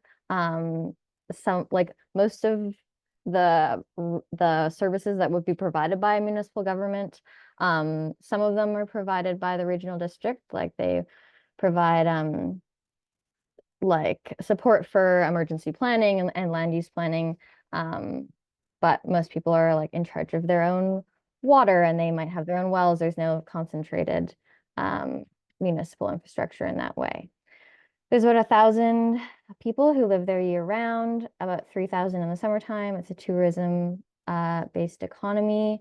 And because of that, there's obviously a lot of income inequality and a housing crisis as it becomes a more and more popular place for people to go. In the absence of many government provided social and other services, there's actually a pretty strong organizing community, given that there's only 1,000 year-round residents.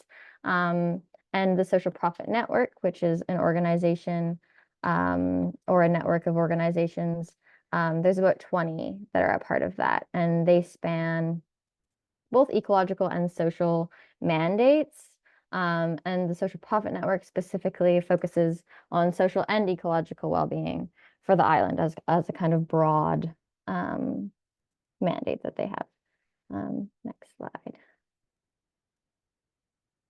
Okay, so I was interested in exploring through my thesis how working with the social profit network, I could understand, because there was both this social and this ecological orientation from a lot of these organizations, how folks who worked within these organizations understood relationships between human, animal, and ecosystem well-being, how these relationships or health and well-being on Cortez is being impacted by climate change. So how climate change events or hazards are projected to happen on Cortez, and what is already happening already. So changes people had been experiencing. And then how using this lens of this integrated way of looking at well-being that is already being actioned in some ways could be better utilized to prepare for climate change from an organizational perspective and a network perspective with these organizations. And so I did walking interviews to bring in the ecological orientation even more and make the approach a bit more place-based. A lot of folks and I walked actually on the same path, which was just an interesting experience because there's a large like centralization of services out in one part of the island, and that's where a lot of the organizations are centered. Yeah, so we went on walks and we talked about in place the changes that folks were seeing, and oftentimes, you know, it was visible, some of the changes that they were seeing. Like, for example, there's been a few years of drought. So the cedar trees have been impacted. And that was an example that folks were able to share with me. Next slide. So the findings of my thesis, these aren't fully the findings of my thesis. These are just the findings of my thesis related to resilience planning. But I found that oftentimes convening conversations with folks in place, obviously, and through walking interviews is really useful, because then we could ground climate change as this really broad phenomenon into really specific impacts. And these specific impacts like drought or the heat dome, we were able to kind of speak about both the ecological and the social impacts of that and how that might have affected people. For example, during the 2021 heat dome, there was like a lot of die-off in the intertidal zone, and that had obviously wide-ranging impacts ecologically on a lot of the bivalves, but then for folks who live in the community, that was a big emotional impact for them. And also, yeah, just it's a food source for people too as well. So it kind of felt like that was a wide-ranging impact that we were able to convene the conversation around. And then using climate impacts as the basis for interventions, just like helps ground some of the ways that we think about acting in place. So I talked to folks from the Housing Society there, and they're working to build housing or provide innovative solutions for housing. Not all of it is just building housing, so they're coming up with many different ways to look at housing on Cortez. But when we talk about housing, they also want to talk about extreme heat, and they also want to talk about wildfire and water scarcity. And so using this lens of climate impacts was really useful for us to talk about how can we continue to do the work that they're doing, but in a way that is a bit more future-proofed. And then another kind of just general finding, and I'm sure that this is something that comes up in all conversations and probably came up in maybe the last conversation, is just around funding and capacity to do the work. Oftentimes, I mean, a lot of these organizations that I was interviewing, they don't have core funding. They run on grants. And anything outside of their, project that they've gotten funded for isn't something, they're not able to do this like long-term resilience planning at an organizational level if they have one employee, and that one employee is working to deliver on grant reporting for this past year. So, and then the capacity is also a bit of an issue because there's so much overlap which is really good in a lot of ways. There's lots of overlap in organizations, but it's also tough because people aren't really getting paid for the work that they're doing, and then they're also overstretched. And so there's this huge capacity issue and also opportunity in some ways. But that also ties into a kind of broader context that I want to talk about after. And then just like illuminating kind of like structurally the trade-offs between the ecological and the social. You know, Cortez in a lot of ways is really ecologically diverse, and people get to experience like clean, fresh water.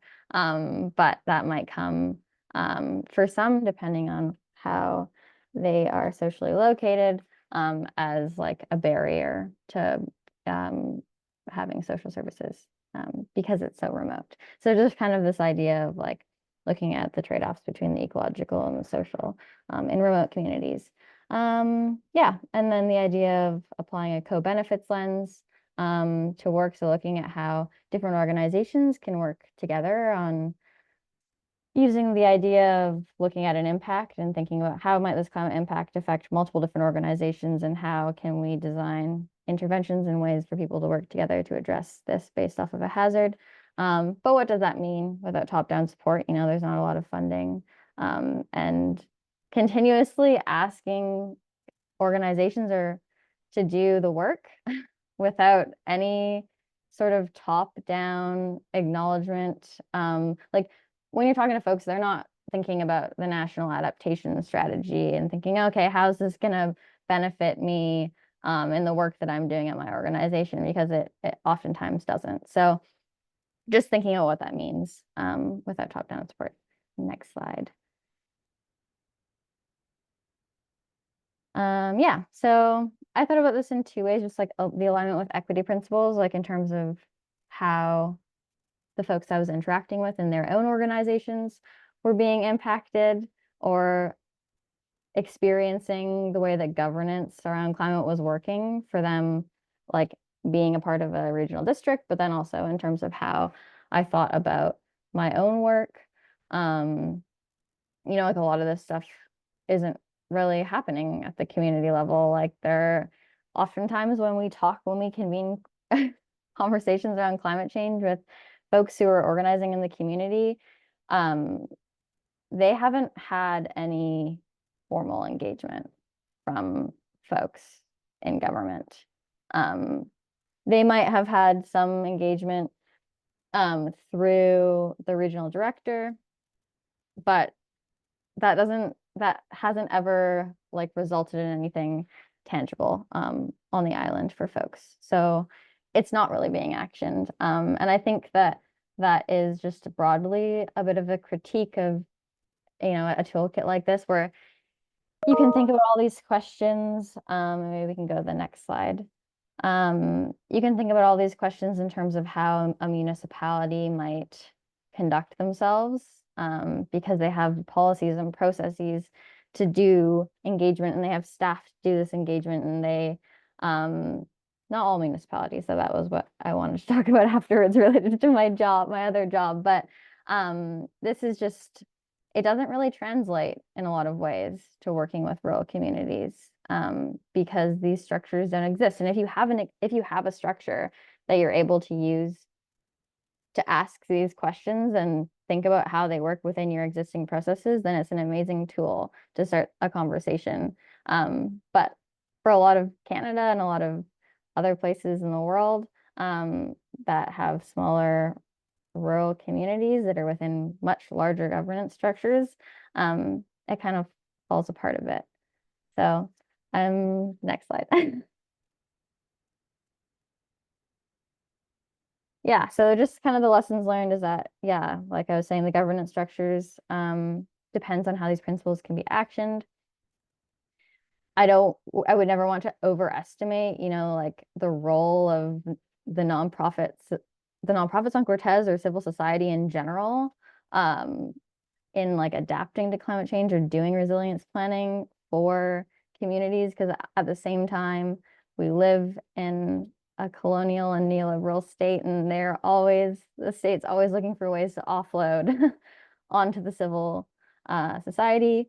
And so when thinking about these conversations happening at the community level, we can acknowledge that building community resilience is a really, really great thing to be thinking about, but it also exists within this context, this governance context where, yeah, we just need to continuously demand that we need expansions in funding, and that funding needs to be dealt with in a way that is flexible across levels of community size and levels of governance.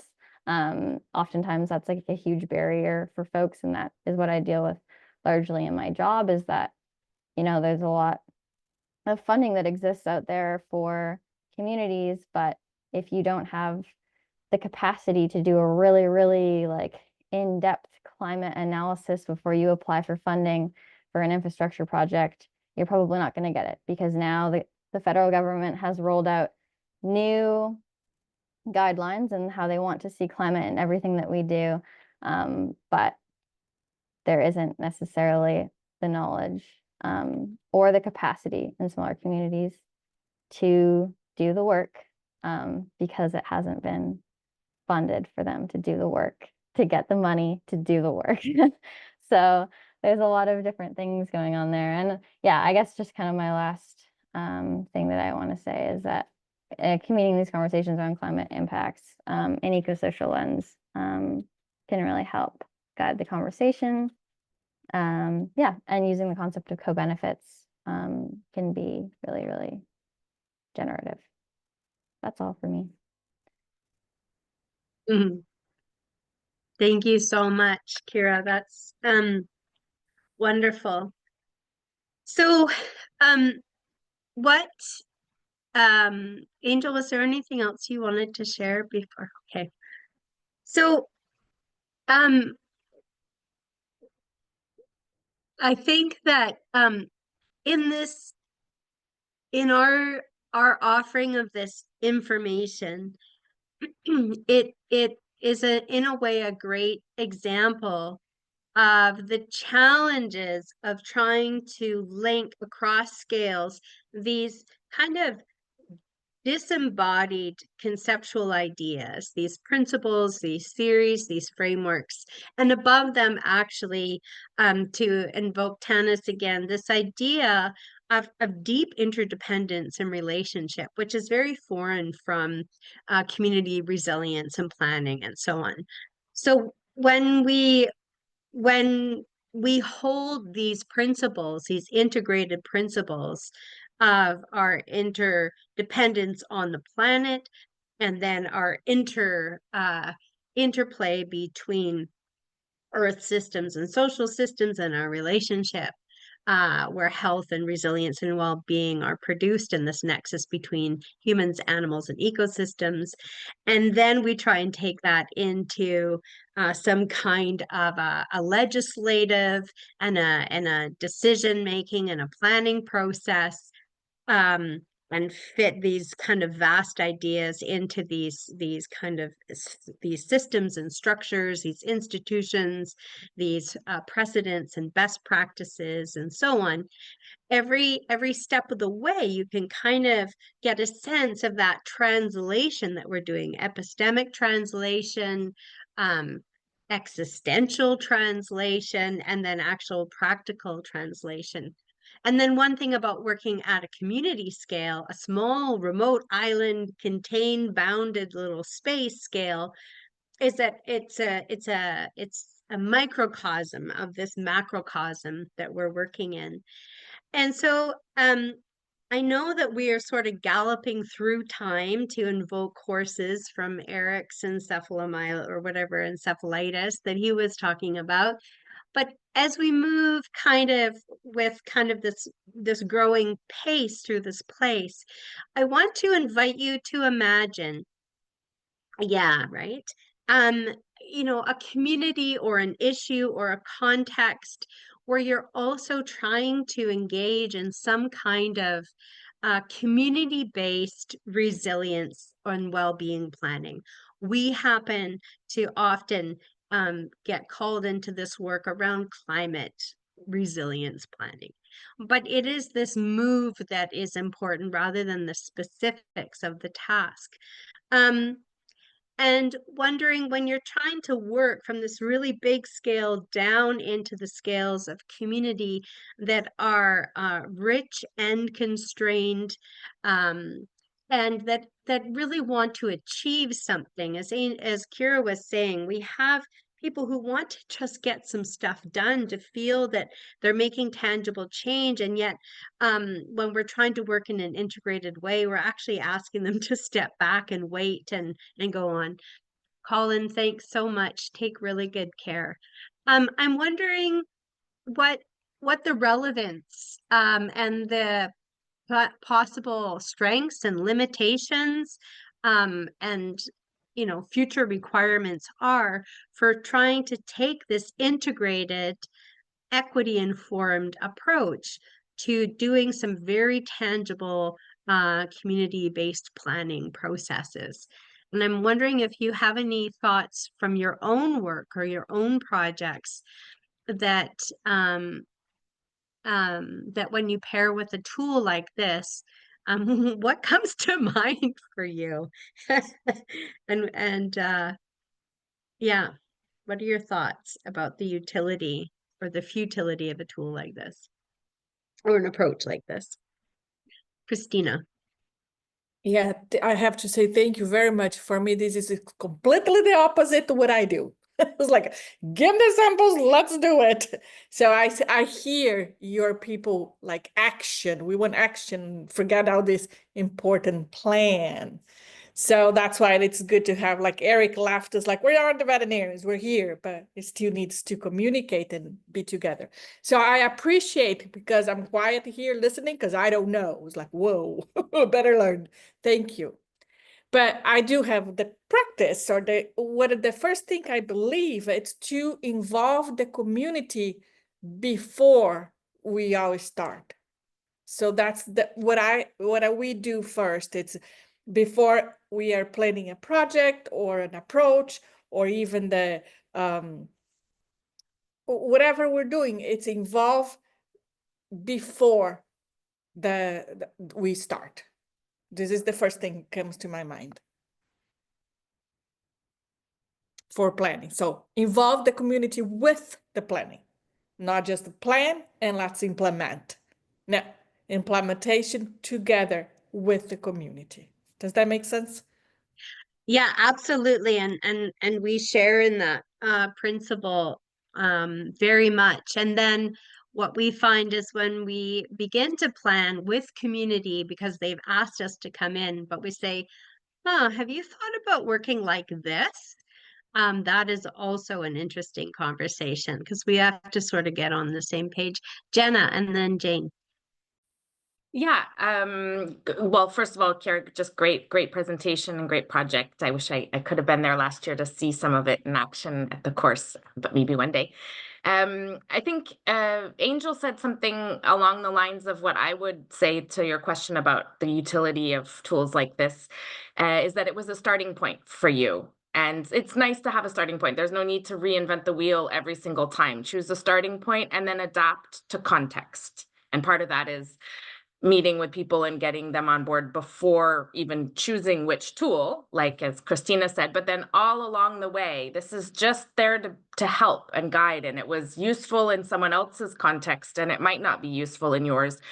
But if you've chosen a tool that had good intentions, then the adaptability will be built in there, and you can be listening, as also was mentioned in the couple hours before, and adapting to the needs of everyone. Thanks. Yeah, thanks. Thanks so much, Jenna. Jane. Yeah, and I guess I have more of a challenger in this space too, and it's thinking about, and I echo everything that everyone said, Kira. That was really great, and it's nice to hear about the engagement. And I'm curious also, like, the difficulty of figuring out who your community is, and getting people to engage on topics that they they may not actually, that may not resonate with them, and using different language to get different groups to the table. And as we do more and more, I think in community engaged sort of scholarship and research, that the demands I worry that we're putting on people's time, and how do we engage everybody on everything? And this is where my mind goes, and I'm feeling very pessimistic today, and I don't know why, and I'll just own that. But some of these difficulties, and I actually really love the island space because it provides at least a physical like edge. And sometimes maybe that's easier, and sometimes there's probably more challenges with that. And so I don't know, these are some of the things going on in my mind about how do you figure out community and get people to the table. I was at my little local neighborhood annual general meeting on the weekend, and we had 25 people, and there's probably 3,000 people in the neighborhood, and they're all very similar, and we don't get people that are dissimilar coming to those conversations and engaging in some of those activities. And I'm just curious to hear your thoughts in that space, and how you deal with some of those challenges about who's not there. Sorry, that seems negative. I don't mean it to be, but I'm just really frustrated with some of this stuff. Absolutely. And Alex, I'm so glad your hand is up, and I'm gonna pass it over to you. But just before I do that, one of the places where we started was we were asked to come in and help do sort of like carbon accounting of the community. And one of our, we realized, that there was this sense of duty that if we just did really good climate planning, like carbon carbon-based planning, that somehow we would be doing the right thing. But as Kira said, there's such a huge housing problem, poverty problem, including child poverty problem. A lot of people don't actually have access to transportation. The ferry is a big carbon emitter, and that's how people access doctors and food and all this kind of stuff. So we really posed this idea of sort of multi-solving. Well, I wonder if climate change resilience planning could also deal with like food security, maybe, or maybe transportation issues, or what about just these kinds of things. And the community, small, low resource communities are incredibly ingenuitive, but part of it was actually just helping change the conversation so that everything, in a sense, was climate resilience planning.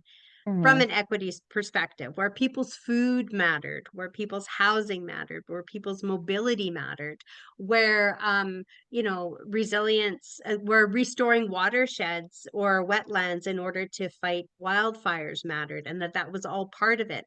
But it wasn't part of the classic climate carbon-based resilience planning that they thought they should be using. Yeah, so anyways, such well taken points, and it's really hard to do it all at once too, though. That's part of the other problem. Alex, wise Alex, what do you think? I love it, Maya. Warm greetings, everybody. Kia ora. Nice to see you. I am sorry I was in and out a little bit, Kira, during your talk, so apologies if I've missed things. I was reflecting as you spoke about a really similar project that we've been undertaking in the area of my city that is rapidly disappearing underwater, and with a lot of rain flooding, heavy storm flooding, as well as sea level rise. And I just really liked also, Jane, your comments. And it's nice to see you there. And I think any tool that allows these connections to be made in an integrative way and that helps communities to identify their own goals for well-being and connects those with climate change and climate action is super helpful, right? We ended up using participatory systems thinking and modeling, and some of the outputs for that project are actually on the Padlet, the South Dunedin project, because we also used some visual design elements as well and illustration. And a couple of things that I was reflecting on, one was this, how important it is to orient towards community goals and to connect up their priority issues, housing, food, as you say, Maya, with climate action, and how much we were struck as well in a low income community really struggling with these issues of employment and housing and access to health promoting goods and services, how much people recognized that these things were connected, and also how much they recognized that they bore some responsibility for not just decision making about adaptation, but also action on mitigation. So they really wanted their adaptation decision making to also be low carbon, which was surprising to us. And then just on your comments, Jane, about we really feel this tension between how much do we go with increasing this kind of this burden, the community burden of increasing participation and inclusion, how much we can ensure that that's representative if we're putting together workshops that really work best at the sort of 30 to 40 people range. Then how do we make sure we're really purposeful about having the right people in the room? We've ended up relying on the leaders of particular community groups and really worked hard to ensure that they were able to participate in terms of timing and compensation and various things.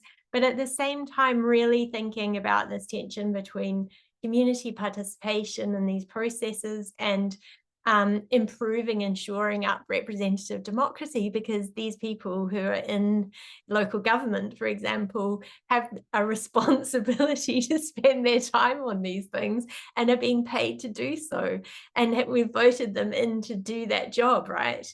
And in some ways, that's a kind of outsourcing of our community responsibilities to a representative democracy. And so what is the role of that, and making sure that they truly are representative and are actually doing their job properly. So yeah, just some reflections. Thank you, Kira and Maya, and for sharing that. Yes, and thank you so much. I think as you're talking, Alex, and listening, really aware of Kira's methodologies, or so when I was a child growing up on this island, we would have town hall meetings all the time, which were always just big fights, right? So because everyone was so ideologically, at polar ends of things, and I don't know what else about it. But anyways, so it's really nice to take people out of the community hall actually, and to take them on a walk, get them just to talk about what they love, or to support the local fire chief who realized we were never going to have a fire brigade, a volunteer fire brigade, let alone a wildfire brigade, unless people wanted to come. So he started offering health insurance. And all of a sudden, it became a desirable thing to do. So being really creative and not setting up the same kind of conditions where the same old kinds of conflicts in community is part of that innovation. And I love what you're saying, Alex, there. Now, as we bring this part of our Turtle Island time together, which was about just trying to offer some, workshopy type thinking to give us to share a case study with you and some starting points. As you're all wisely saying, starting in a good way is a good starting point, but it is just that. So not getting overly attached with any one tool and allowing for that creativity and visioning. And so I'm just wondering if people want to say anything else about this.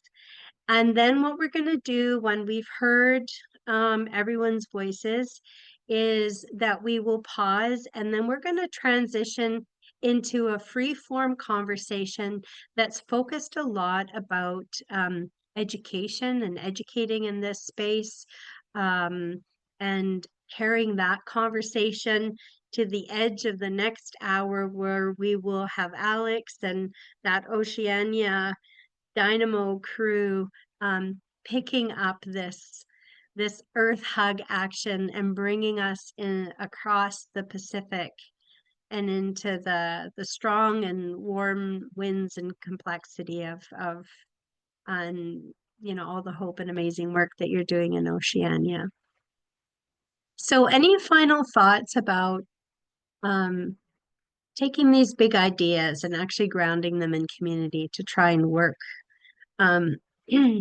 together to create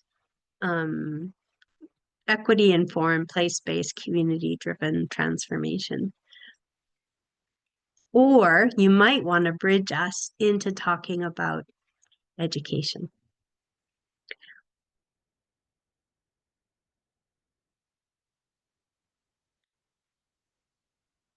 So I'm rushing into the silence, but I think that means that we're kind of okay, that we didn't complete the task of figuring it all out, but we are, we have a lot of tools and experience that we can share. Angel has taken things that we've shared and is going to put them in the Padlet. So we're going to be holding some of the insights from this conversation, which are definitely just beginnings again, or continuations of conversations underway.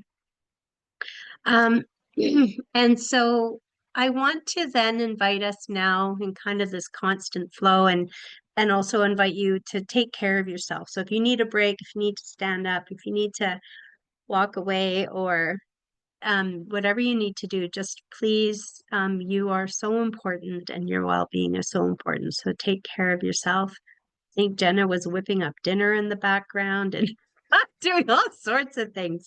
So well done. Staring over there, yeah. I'm Oh on my the gosh. East Coast, so it's 5:15. Yeah. Superwoman. So with that, I want to actually ask if Jane, I don't know, Margot is just coming in, so that's beautiful.